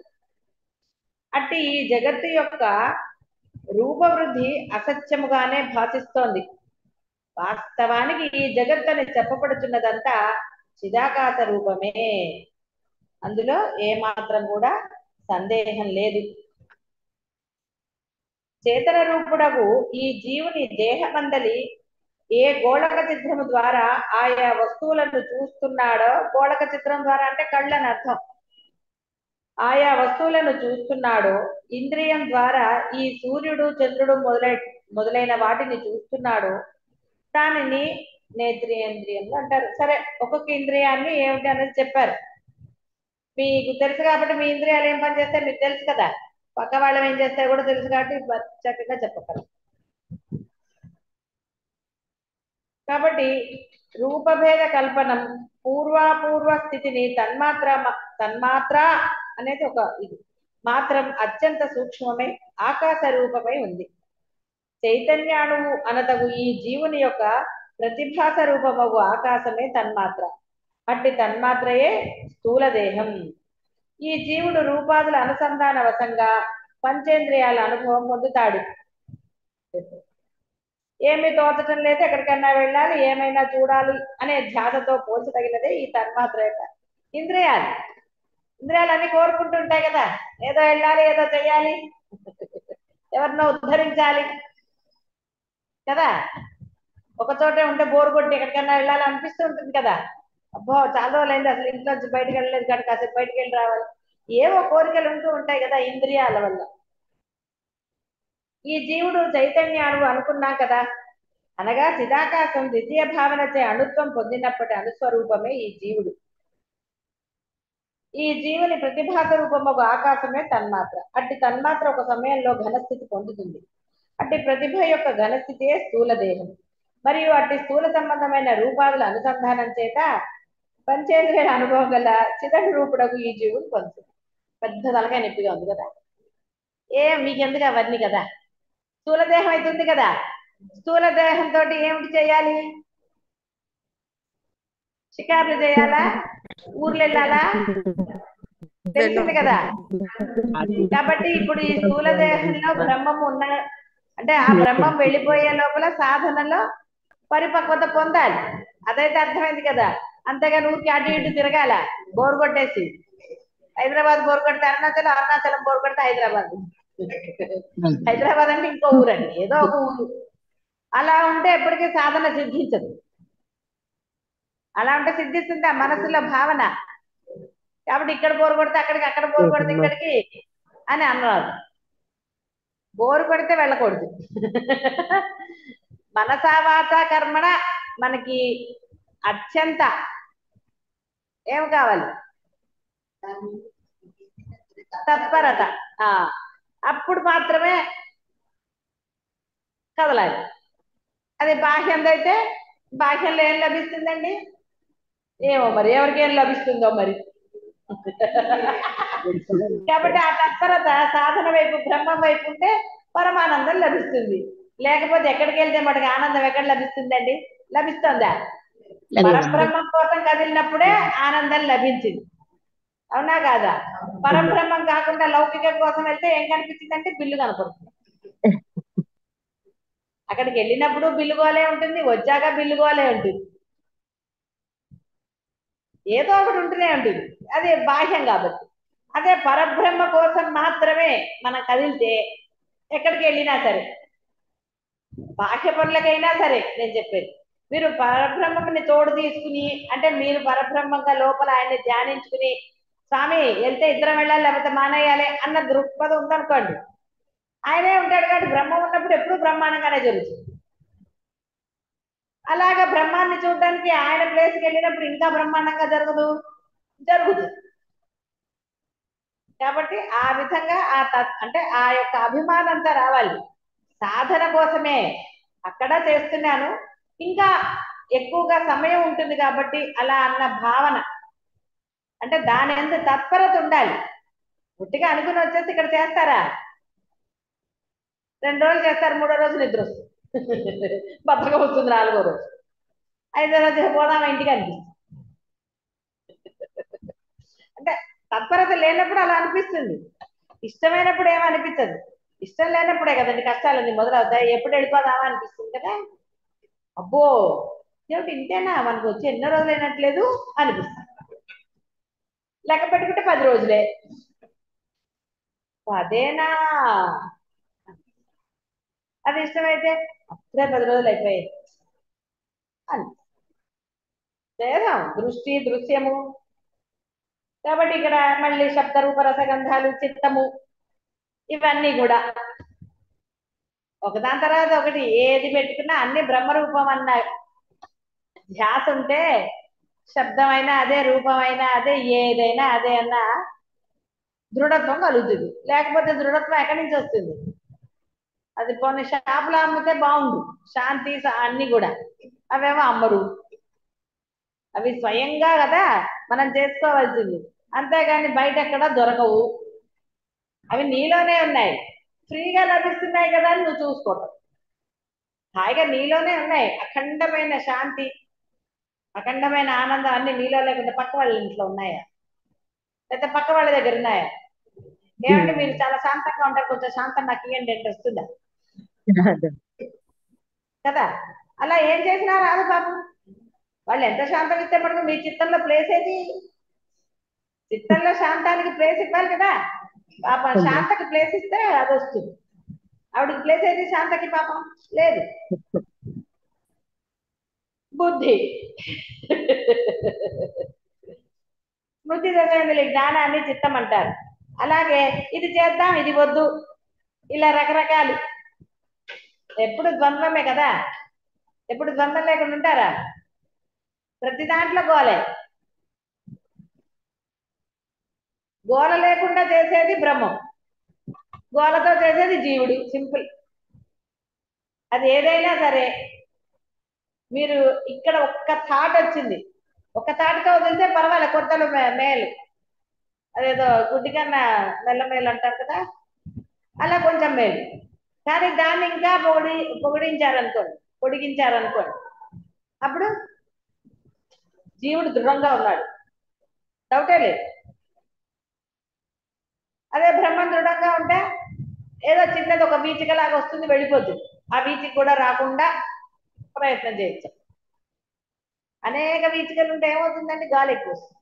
గాలి ఎక్కువ వచ్చింది, బాహ్యం ఎక్కువ వచ్చింది కాబట్టి అడుకుంటుపోతాం. వీచికలు అంటే అవే కదా. అర్థం కదా. ఆలోచనలు బాహ్యమి కాబట్టి అటుకొట్టుకుపోతారు. అది కాబట్టి బుద్ధి నిశ్చయత చెందలి జ్ఞానాన్ని బుద్ధి. కాబట్టి ఆ నిశ్చయ జ్ఞానం ఉండాలి. నేను బ్రహ్మమే అనే నిశ్చయ బుద్ధి ఉందనుకోండి, బుద్ధిమాంద్యం కలగదండి. స్టార్టింగ్ లో చెప్పాడు కదా బుద్ధిమాంద్యం అని. ఎవరి బుద్ధిమాంద్యం వాళ్ళదే.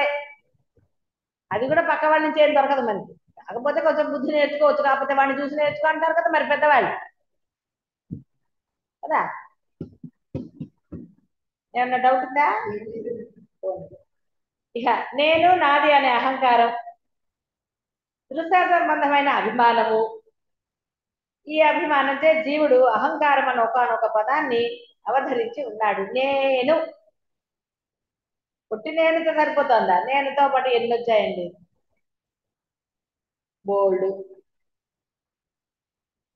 అది వదిలించుకోవాలంటే వదిలితే గాని మనకేది ఒట్టిగా వాతావేదాంతంలాగా వదిలించుకుందాం ఎంత ప్రయత్నం చేసినా వదలట్లేదండి అంట. నువ్వు వాటిని గట్టిగా మూడేసి పట్టుకుని వదలట్లేదంటే ఎలా వదిలితే చిక్కు మూడేసేసుకుని. కాబట్టి అవి ఏవి నిన్ను పట్టుకోవాలి, నువ్వు వాటిని పట్టుకున్నావు కాబట్టి అవి నిన్ను వదలట్లేదు. బాగా గుర్తుపెట్టుకో. అహంకారము, ఈర్ష్య, అసూయ, ద్వేషము ఇలాంటివన్నీ కూడా మీవే. పక్కవాడి వల్ల వచ్చాయి అనటం కేవలం మిమ్మల్ని మీరు సమర్థించుకోవడమే, మీ చెడు గుణాలను మీరు పెంచుకోవడమే, అభివృద్ధి చేసుకుంటున్నారు తప్ప వాటిని తీసేద్దామన్న ఉద్దేశం లేదు. వాడు చెడ్డవాడు కరెక్టే, మరి నువ్వు చెడ్డవాడివైతే ఇంకేమిటి? ఇంకా వాడిని అనే ఛాన్స్ ఎక్కడిది? నువ్వు మంచిగా ఉంటే అవతల వాడిని అనొచ్చరే, వాడు సరుకున్నాడు కదా నువ్వెందుకు అలా చేస్తావు అని వాడిని అనొచ్చు. వాడున్నాడు కాబట్టి నేను అలాగే ఉంటానంటే ఇంకా చెప్పేదేముంది అక్కడ? చెప్పడానికి ఏమీ లేదు. కాబట్టి ఈ అహంకారాన్ని అంటే ఆ నేనుని పెంచుకోకూడదు.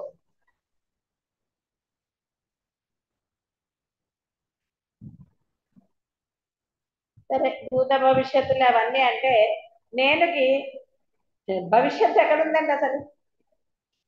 పాపం మరుక్షణం ఉంటుందో ఉండదో తెలియదు కదా. బ్రహ్మం యొక్క నియతి ఎలా ఉందో దాని ప్రకారం జరుగుతుంది. కానీ ఎన్ని ప్లాన్లు వేస్తారండి? రిటైర్ అయ్యాం 60 ఏళ్ళు, పూర్ణాయుష 80 ఏళ్ళు ఏదో అనుకుంటే 80 ఏళ్ల వరకు మనం దాచుకుంటాం. ఈ లోపల పోమని కానీ ఏది గ్యారంటీయా? దేనికే అసలు ఏది గ్యారంటీ ఉందండి ప్రపంచంలో? దేనికి గ్యారంటీ లేదు. అందుకే మన లైఫ్ ని ఇన్సూర్ చేస్తాం.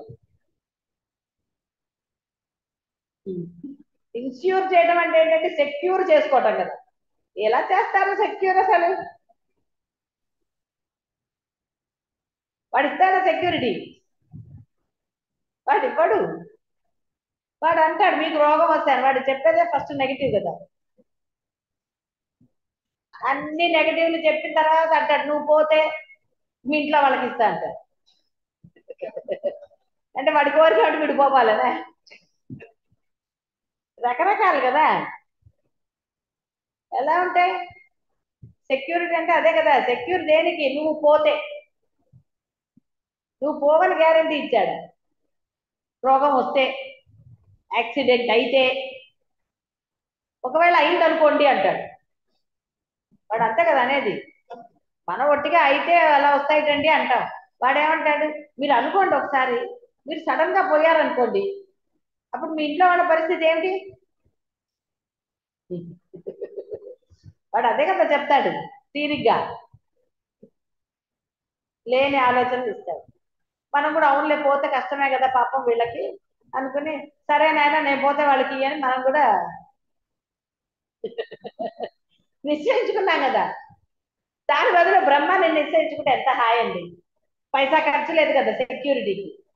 పైసా ఖర్చు ఉందా? హాయిగా ఎలా అంటే అలా సాధన చేస్తే చాలు. ఎలా అంటే అలా అంటే శ్రద్ధ లేకుండా అని కాదు. మీరు ఏ పనులు చేస్తున్నా శ్రద్ధాభక్తులతో సాధన చేస్తే ఫుల్ సెక్యూరిటీ లేదా అప్పుడు వాళ్ళకన్నా ఎక్కువ సెక్యూరిటీ రాదు.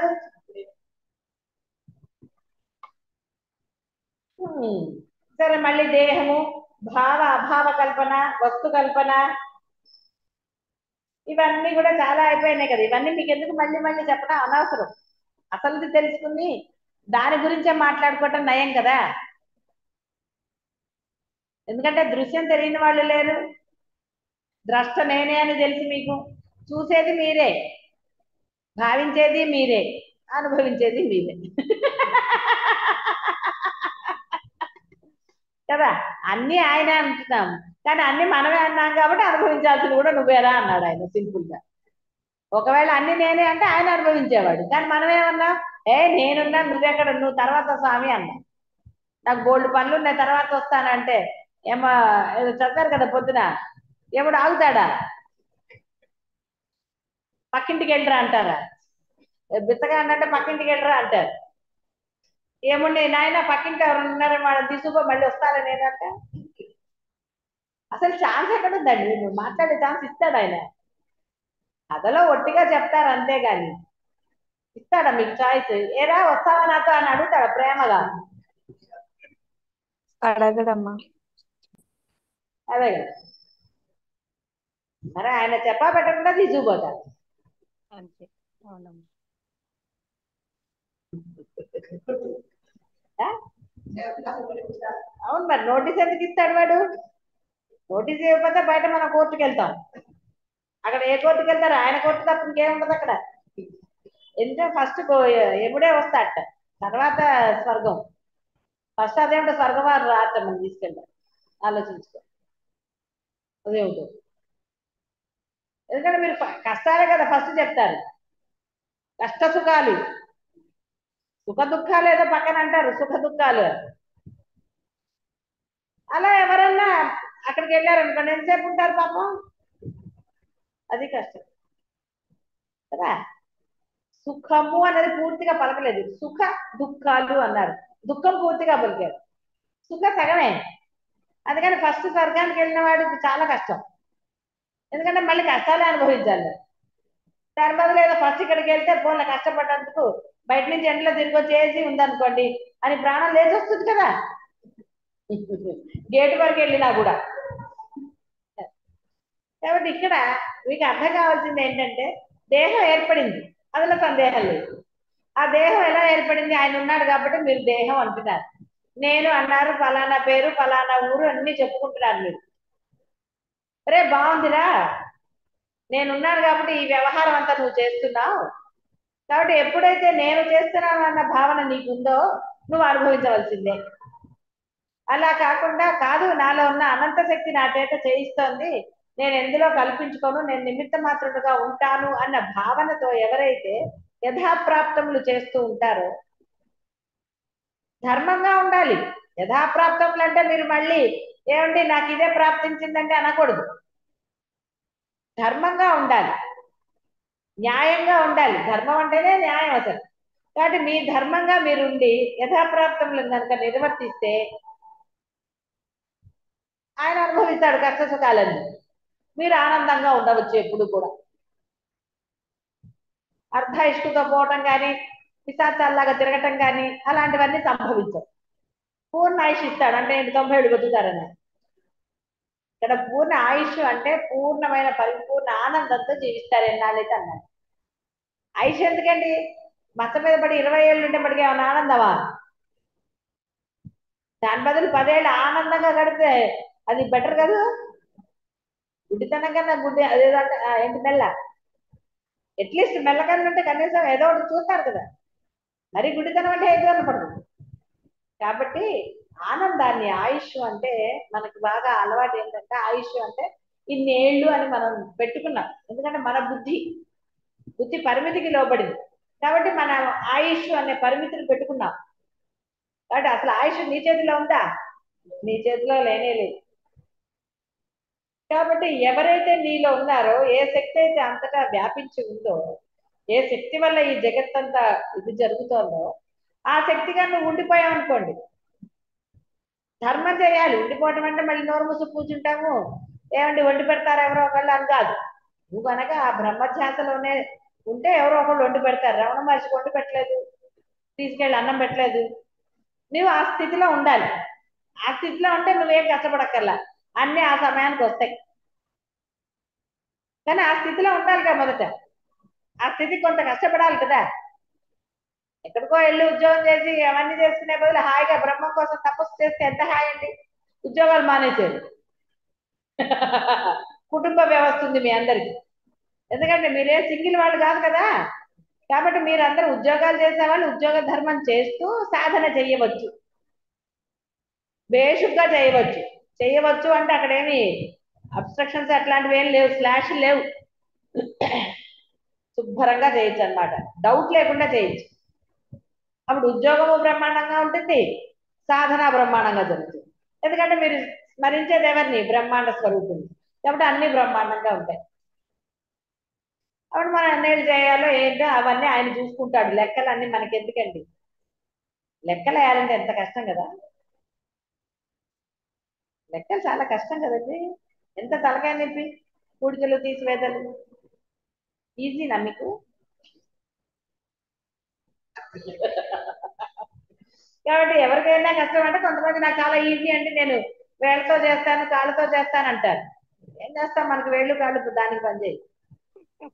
ఎక్కడ వేసుకోవాలంటే ఎంత కష్టం అండి. ఎందుకు వచ్చింది లెక్కలు అసలు? అయినా మనకి లేనిపోని లెక్కలు అవసరం ఏంటి మనకి? ఆ లెక్కలు అసలు ఏ లెక్కలు అక్కర్లేదు, హాయిగా ఉందాం. ఇచ్చింది ఆయనే, పుచ్చుకునేది ఆయనే, మధ్యలో లెక్కలు మనకెందుకండి? దేనివైనా సరే, బంధాలది కాదు, డబ్బులది కాదు, వస్తువులది కాదు, ఏదైనా సరే మన ధర్మంగా వాటిని మనకి ఇచ్చినప్పుడు వాటిని సంరక్షిద్దాం, ఎంతవరకు అంతవరకు. అంతేగాని వాటిని పుచ్చుకుని అటు ఇటు తిరగమనే అట్లే కదా.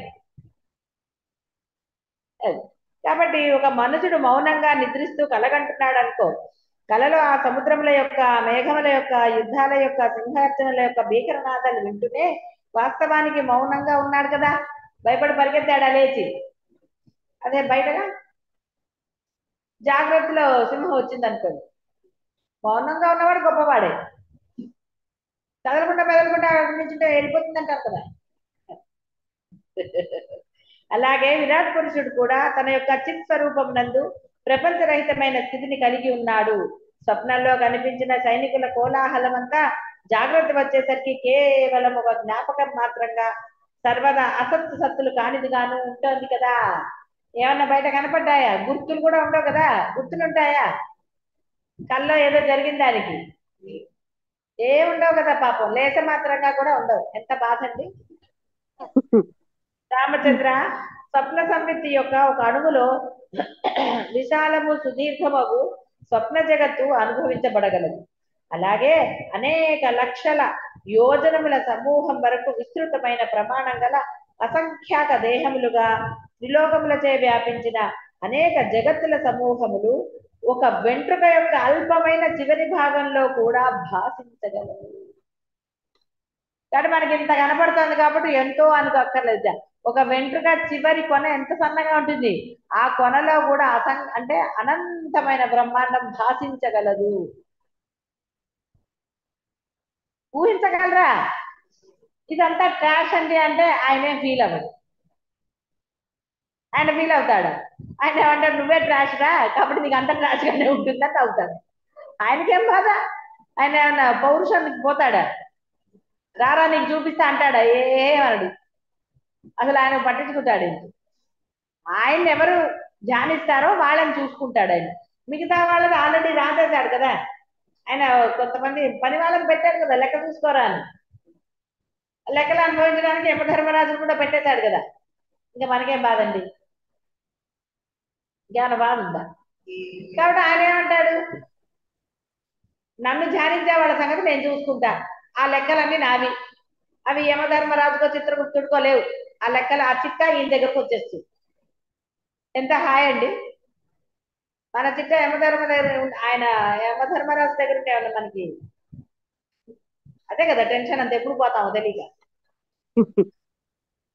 అదే కదా, పోయే టెన్షన్ లేదా? లేవమ్మా.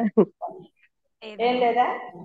మీరు పోయాక మీ వస్తువులు ఏమైపోతాయో, ఆస్తులు ఏమైతాయో, నగలు ఏమైపోతాయో ఏం లేదా? లేకపోతే ఆనందం అప్పుడు బ్రహ్మదేవుడు, ఆ బ్రహ్మదేవుడు చిట్టా ఈ బ్రహ్మదేవుడు బ్రహ్మ దగ్గరికి వచ్చేస్తుంది అంతే. దేని గురించి చింత లేకపోతే చిత్రగుప్తుడు రాడు కదా. చింత ఉన్నప్పుడు చిత్రగుప్తుడు. ఏ చింత లేదా? సరే, ఏ చింత లేకపోతే మనకి బాగా ఇదేముంది చెప్పండి? ఆనందమే కదా. చింత ఉన్నప్పుడే గోడ, చింత లేకపోతే పరమానందమే కదా. ఉన్నది ఆనందమే. అప్పుడు చింత ఉందనుకోండి గోడ మీద.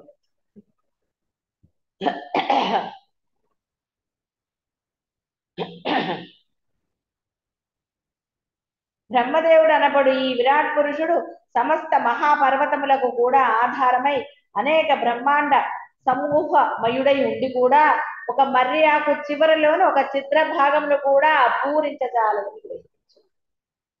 అంటే ఆ బ్రహ్మదేవుడిని అక్కడ పెట్టాడు ఆయన. ఆ బ్రహ్మదేవుడు సృష్టి చేస్తున్నాడు. కానీ ఆ బ్రహ్మం యొక్క శక్తి లేకపోతే ఒక మర్రి చెట్టు చివర ఏదన్నా కొంచెం చిన్న చిల్లు పడితే దాన్ని పూరించే శక్తి అతనికి లేదు. అతనికి ఉందా? బ్రహ్మం అంటేనే, బ్రహ్మం ఇస్తే ఆ శక్తి వస్తుంది. బ్రహ్మ లేకపోతే ఎలా వస్తుంది? మీరు ఈ చెయ్యి నేను కదిలిస్తాను అంటే కదులుతుందా? కదలదమ్మా. బ్రహ్మదేవుడు అన్నాడు అనుకోండి,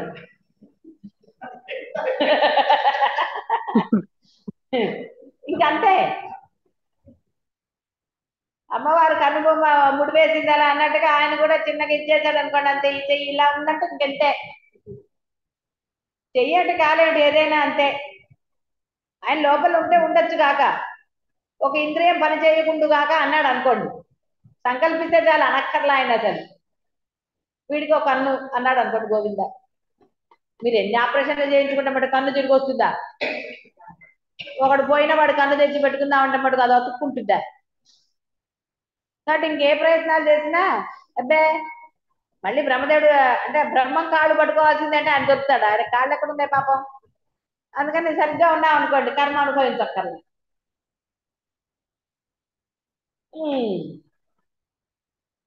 అనేక జగత్తులను తన అతివాహిక దేహంతో పూరించినట్టు విశాలాకారుడకు బ్రహ్మదేవుడు చిదాకాశనందు అణుమాత్ర స్వరూపుడే. కాబట్టి బ్రహ్మదేవుడిని పూజిస్తానండి, ఆ బ్రహ్మలోకానికి వెళ్తానండి. బ్రహ్మను పూజించిన వాళ్ళు బ్రహ్మలోకానికి వెళ్తారు, దేవలోక ఉన్నాయి కదా మనకి, లోకాలకు వెళ్తారు. అసలు ఆ లోకాలు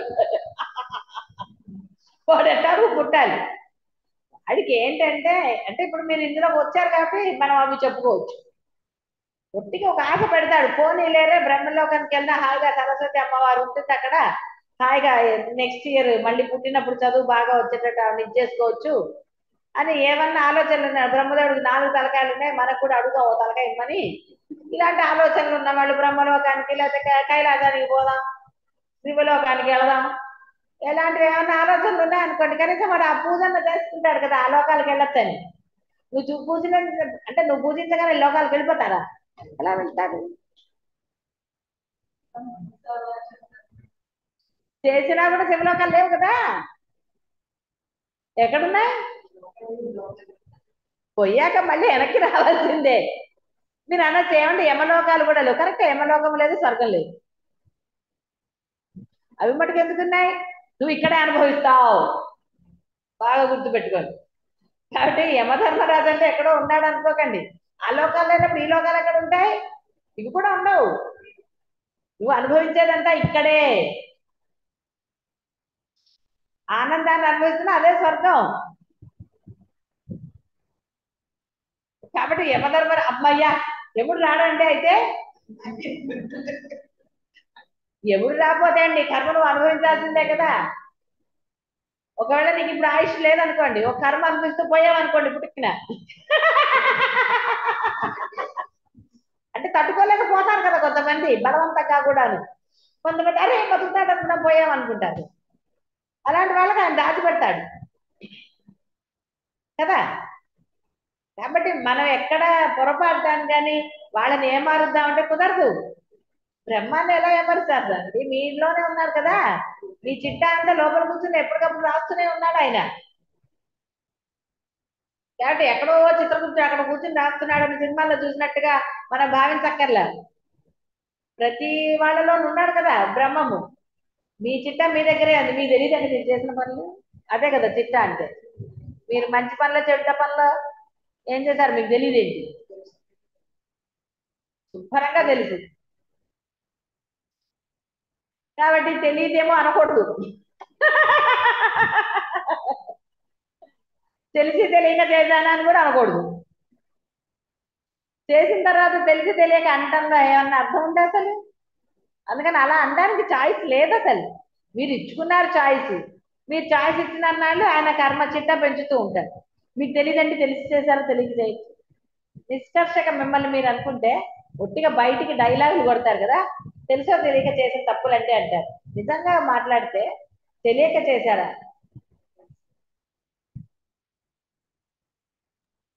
తెలుస్తుందమ్మా. తెలిసి చేసిన వాడు మరి అనొచ్చా? అమ్మ తెలుసో తెలియక కొన్ని తప్పులు చేశామమ్మా, చేసి ఉండొచ్చు అంటారు. చేశామని కూడా అంద అసలు. చేశామేమో తెలీదు అంటారు. తెలియనప్పుడు క్షమాపణ ఎందుకు ఇంకే కదా. క్షమాపణ ఎందుకు అసలు తెలియనప్పుడు చెయ్యనప్పుడు? కాబట్టి మనకి మనం సత్యంగా ఉండాలి. ధర్మం అంటే అదే కదా. ధర్మం అంటే ఏంటండి? అసత్యం మాట్లాడటం ధర్మం అవుతుందా? అసత్యం చెప్పడం ధర్మమా? ఏ రకంగా ధర్మం అవుతుంది అసలు అది? ఆయన ఎప్పుడు చెప్పాడంటే అవతలి వాడు నిజం చెప్తే అవతలి వాడి ప్రాణం పోతుంది అనుకున్నప్పుడు నువ్వు దాన్ని కొంత అబద్ధం చెప్పడంలో దోషం లేదురా అన్నాడు. అంతే తప్ప ఏమండి మీరు చెప్పారు కదా అని పుట్టుకుని ఒక మాటని నాకేం తెలుసండి, నిజం చెప్పమన్నారు చెప్పే వాడు పోయాడు, దాంట్లో నాకేంటంటే వాడు పోతాడని నీకు కూడా తెలుసు ఆ మాట చెప్తే. అందుకని ధర్మం అనేది చాలా కష్టము అనాలా ఇష్టం అనాలా ఏదన్నాను, కానీ నువ్వు ధర్మం చెయ్యి. నువ్వు ధర్మంగా ఉన్నప్పుడు నువ్వు ఏం మాట్లాడాలో కూడా ఆయనే నీకు స్ఫురణకి ఇస్తాడు. అప్పుడు చిన్న చిన్న దోషాలు ఎప్పుడు కూడా నిన్ను ఇది చెయ్యవు. అవసరార్థానికంటే ఇలాంటప్పుడు చిన్న చిన్నవి అబద్ధం ఆడవలసి వచ్చింది అనుకోండి. ఒక పెద్ద ఆయన ఉన్నాడు, ఆయనకు ఆల్రెడీ 86 లేకపోతే 90 ఏళ్ళు వాడున్నారు. ఆయనకి ఎవరో ఉన్నారు, వాళ్ళు పోయారని ఇప్పుడు చెప్పవలసిన అవసరం ఏమైనా ఉందా? బానే ఉన్నారండి అని అంటే సరిపోతుంది కదా. ఎలా ఉన్నారమ్మా అని మాట్లాడించండి, ఇప్పుడు పడుకుని ఉన్నారండి తర్వాత చేద్దాంలే అంటే ఈ లోపల వీళ్ళు మర్చిపోతారు కదా. అందుకని ఒక వయసు వచ్చిన తర్వాత వాళ్ళకి మనము ఏది నిజమో అది చెప్పి తీరాలని మనం అనక్కర్లా. ఒక ఆయన ఏమనుకున్నాడు, మనవరాలు ఏదో సివిలే చదివింది అనుకున్నాడు. ఆయన అంటూ ఉన్నాడు సరే సరే అనటమే. అవునండి అంటే ఇప్పుడు నష్టమేం లేదుగా. సరే ఒక సత్యసంధురాలు ఉంది, అదేదో నిజంగా అబద్ధాలు అబద్ధాలు ఆడే ఆవిడైనా సరే ఈ పెద్ద ఆయన దగ్గరికి వచ్చి కాదు ఆ అమ్మాయి చదివింది వేరే అని చెప్పి, ఇంకా ఆ పెద్ద ఆయనకి మనసులో వ్యాకులత. అదేంటి అవునా అవునా అవునా అని ఆయనకు అదే మనసులో పీకేసి, ఇంకా ఆయనకు వేరే చేత లేదు, ఇదేంటి ఇది కాదా అని ఫోన్ చేసి అడిగారు. అడిగితే దాంట్లో ఏముంది నాన్న అంటే, కాదమ్మా ఏంటి కాదు నాన్న సివిలే చదివిందాను. అదేనమ్మా అబద్ధాలు ఆ అమ్మాయి అలా చెప్పేసింది నాకు అసలు అదేమిటి అలా చెప్పి. ఆయన తృప్తిగా ఉంటాడు కదా. ఇప్పుడు ఏమైంది, ఏ చదివితే ఏమిటి? ఇప్పుడు ఆ పెద్ద ఆయన మనసుని మనం బాధపడాల్సిన అవసరం ఉందా? ఏదీ లేదు. ఆయనకి తృప్తిగా ప్రశాంతంగా ఉంటాడు కదా. ఆయన ఒక రోజంతా వ్యాకులత ఆయనకి అదే మనసులో పీకటం అన్నమాట. అరే ఇలా అనుకున్నానే అది కాదా, ఆయనకి ఒకటే. ఎందుకు అసలు అలాంటివి? ఇప్పుడు ఆయన ఒకటికి 10 సార్లు వాళ్ళు చెప్తారు, మనం చెప్పినా విన్నా కూడా. ఇక్కడ ఇవి గుర్తుపెట్టుకోవాలి మీరందరూ కూడా. ఎందుకంటే ఒక సత్యం ఎక్కడ అసత్యం ఎక్కడ అన్నది తేడా మీకు తెలియాలి. కాబట్టి అసత్యం ఆడేసేయచ్చు, ఏం పర్వాలేదండి అని ఎక్కడ పడితే అక్కడ అసత్యాలు ఆడితే ధర్మం అవుతుందా? ఇప్పుడు గురువు గారు ఇక్కడ అబద్ధాలు ఆడారు కదంటే అక్కడ ఆయన ఎట్లాంటి పరిస్థితిలో ఉన్నారు? ఆయనతో అది అబద్ధం అని మనం అనుకుంటే ఆయన నిమ్మళంగా ఉన్నారన్నది ముఖ్యం కదా. అక్కడ ఒక మనిషి కాబట్టి మనం యాక్సెప్ట్ చెయ్యాలి. కాబట్టి ఇలాంటివన్నిట్లో అక్కడ చిన్న చిన్నగా మనము ఆ సమయానుకూలంగా దోషం లేదు. తీరిగ్గా కూర్చుని ప్రగల్భాలు పలకక్కర్లేదు, ఇంకోటి చెయ్యక్కర్లేదు, ఎంతలో అంతలో. అప్పుడు ఎంత హాయి. అంటే మీ ఇంట్లో వాళ్ళ సంగతి కూడా చెప్తున్నా నేను. సహనం ఉండి తీరాలి సమయ సందర్భాల అనుసారంగా. ఎప్పుడు ఉండగలుగుతారు? మీ మనసు నిర్మలంగా ఉంటే, మీరు ధర్మంగా ఉంటే ఉండగలుగుతారు. అదే ధర్మంగా లేనప్పుడు ఉండగలుగుతారా? ఉండలేరు. నా బాధలు అనుభవిస్తున్నానంటారు, నా కష్టాలు ఎవరికి చెప్పుకుంటామంటారు. అందుకే అప్పుడు ఆవిడ కడుక్కొని రాదు. ఇప్పుడు వాళ్ళకి చాలా ఉంది, కాళ్ళు కడుగుతారు 10 సార్లు, కడుక్కొనిండి. వద్దు అంటే వాళ్ళకి ఏదో బాధ వస్తుంది, ఏదో తప్పు ఎందుకు వాళ్ళని మనం ఇది చేయాలి కదా? ఏదో అవుతుందంటారు, కడగనివ్వకపోతేనే ఆవిడకి ఏదో అవుతుంది. ఎందుకంటే మనసు అక్కడే ఉంటుంది కదా. వీళ్ళు నన్ను ఏది చేయనివ్వటం లేదు, ఇప్పుడు నేను ఇలా అయిపోయాను అని నెగిటివ్ థాట్స్ ఎక్కువైపోతాయి. దాని బదులు ఆవిడకి ఇష్టం వచ్చినట్టు ఉందనుకోండి, ఆవిడ శుభ్రంగా ఉంటుంది. వచ్చేది మీరు ఆపగలరా? ఎవ్వరూ ఆపలేరు. ఏది రావాలో అది వస్తుంది, రానిది రమ్మన్నా రాదు. కాళ్ళు కడుక్కుంటే ఒకటి, కడుక్కోపోతే ఇంకోటి వస్తుందా? చంటి పిల్లలకి మనం అలాగే చేస్తున్నామా? వాడు సాదస్తంగా ఆయన చేయట్లేదు. వాడు నీళ్ళలో ఆడతాడు, సరే కాసేపు ఆడుకొని నీళ్ళే వాడికి ఇదైపోతుంది అని ఊరుకోవటం లేదు. కాబట్టి ఇక్కడ లోకాభిరామాయణం అంటే ఒక ధర్మం గురించి చెప్పడానికి సత్యము అసత్యములు కూడా చాలా జాగరూకత వహించాలి. ఎందుకంటే చాలా ఈ యొక్క గృహస్థ ఆశ్రమంలో సంసారం చేస్తున్నప్పుడు చాలా అసత్యాలు ఆడతారు. అది ఎంతటి ధర్మ విరుద్ధం. అవసరం ఏమున్నది? మనం సత్యంగా ఉండొచ్చు. ఏ బంధంలో అయినా, ఏ బంధంతో అయినా సరే అబద్ధం చెప్పవలసిన అవసరం లేదు. ఈవెన్ పిల్లలతో కూడా మీరు అన్ని అబద్ధాలు చెప్పాల్సిన అవసరం ఏమీ లేదు. మీకు లేకపోతే లేదని చెప్పే ధైర్యం మీలో ఉండాలి. ఎందుకు అసత్యం పిల్లలతో? రేపొద్దున పిల్లలకి నిజం తెలిస్తే తల్లిదండ్రులని తర్వాత వాళ్ళు నమ్ముతారా? తల్లిదండ్రులు అది ఏ బంధమైనా అంతే. ఏ బంధంతో కూడా అబద్ధాలు ఆడితే తర్వాత నిజం తెలిస్తే. కాబట్టి మీరు దైనందిన కార్యక్రమంలో కూడా ఎంత ధర్మంగా ఉండాలో చెప్పడానికి ఇదంతా చెప్పాల్సి వచ్చింది. ఇలాంటప్పుడు అసత్యం ఆడితే దోషం లేదు. కానీ ఒట్టిగా మనకేదో స్వార్థం కోసం అబద్ధాలు ఆడటం కానీ, ఒక వస్తువు కొనుక్కోవడానికి అబద్ధాలు ఆడటం కానీ, ఇలాంటివి పరమ దోషాలు. అది అనుభవించక తప్పదు. అది ఈ జన్మలోనే అనుభవిస్తామా అంటే చెప్పగలమా? అనుభవిస్తే అప్పుడు ఏం చేస్తారండి? అప్పుడు తీసేయగలరా కర్మని? కాబట్టి ఇప్పుడు ఇదేమి నేను కాలక్షేపానికి చెప్తున్నది కాదు. ఎందుకంటే మీ సంసార ప్రతిదినం సాధనలో ఉన్నప్పుడు కూడా నలుగురితోనే ఉంటారు కదా. మరి ఆ నలుగురితో ఉన్నప్పుడు మనం ఎలా వ్యవహారం చేయాలో మనకి తెలియాలి. ధైర్యంగా ఉండి చేయాలి. ధర్మం అనగానే మనం బేలగా అయ్యో ఏమిటి కుదిరితే ఎందుకు కుదరదు? నువ్వు గనక నిర్మలంగా ఉంటే కుదరదా? సత్యం పలకటంలో ఏమిటి నీకు ఇబ్బంది? కాబట్టి సత్యస్వరూపిణిగా ఉన్నారంటే ధర్మస్వరూపుడు. ధర్మరాజు అబద్ధాడు, రాముల వారు అబద్ధం ఆడాడా? మనకి ఎక్కడన్నా అబద్ధం ఆడినట్టు ఉన్నాయా వాళ్ళకి? మరి మనం ఎందుకు అంటే మనం ఒక సాధనలో ఉండే అబద్ధాలు ఆడవలసిన పని లేదని చెప్పటం. బాహ్య ప్రపంచంలో వాళ్ళు ఏమన్నా అబద్ధాలు ఆడిన వాడితో మనకేం బాధ? ఎందుకంటే వాడి జీవనమే వేరు. కాబట్టి వాడు అబద్ధాలు ఆడతాడో ఇంకోటి ఆడతాడో మనకి సంబంధం లేదు. కానీ ఒక సాధన చేస్తున్నాము, ఏదో మనం ఆశిస్తున్నాము ఇక్కడ. అంటే ఏదైతే ఉన్నదో బ్రహ్మంగా కావాలని ఒక ఆశ ఉన్నది, అది ఉత్తమమైనదే. దానికి కొన్ని రూల్స్ అండ్ రెగ్యులేషన్స్ మరి అవి పాటించాలి కదా. పాటించకపోతే ఎలా మీకు దొరుకుతుంది?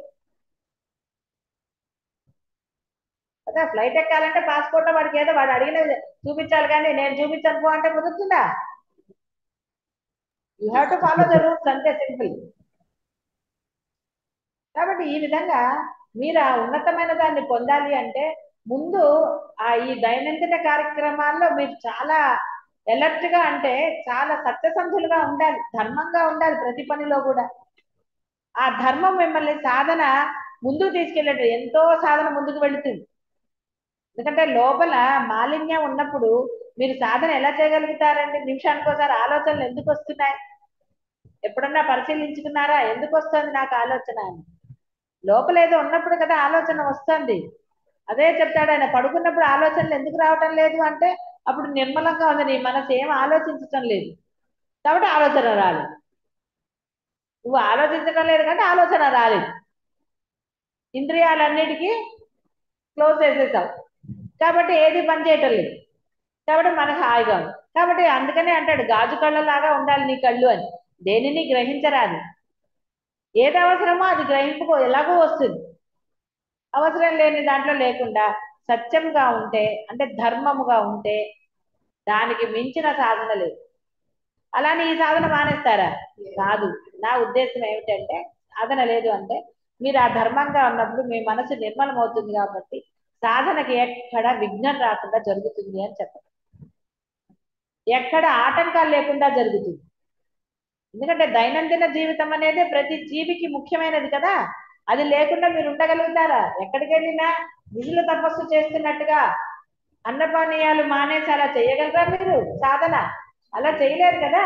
లేచింది మొదలు మనకి పని వాళ్ళతోటో ఇంకోళ్ళతోటో లేదా భోజన వసతులు ఇలాంటివన్నిటితో మనకి సంబంధం ఉంది కదా.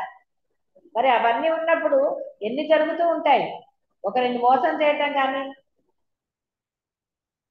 ఇలా వంచన కానీ, ఏదైనా సరే ఎప్పుడూ చేయకండి. చిన్నదే కదా అంటే ఆ చిన్నదే పెద్దదే నిన్ను బాధిస్తుంది కర్మ.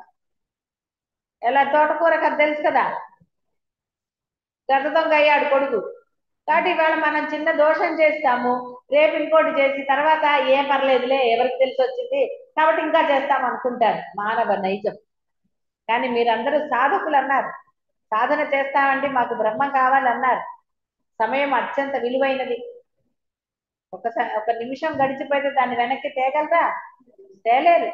అందుకనే నియమనిష్టలుగా ఉన్న వాళ్ళకి ఇప్పుడు బ్రహ్మచారి కొన్ని నియమాలు పెట్టారు. బ్రహ్మచారి అంటే ఏంటి? అసలు బ్రహ్మమును ఇచ్చేసేవాడని అర్థం అక్కడ. కాబట్టి అతి నిద్ర కానీ, అంటే అన్ని కూడా మితముగా ఉండాలన్నారు. నిద్ర, తిండి అన్ని కూడా మితంగా ఉండాలి. అవి ఎక్కువైతున్నా కొద్దీ శరీరం మీకు సహకరిస్తుందా? అందుకనే చదువుకునే పిల్లలకి ఎలా బ్రహ్మచారి అన్నారు. అందుకనే ఆ బ్రహ్మచారి అంటే బ్రహ్మచర్య వ్రతం, బ్రహ్మమును తెలుసుకునే వ్రతం. అది సరే మనకి కాలక్రమేణా అర్థాలు మార్చేశారు.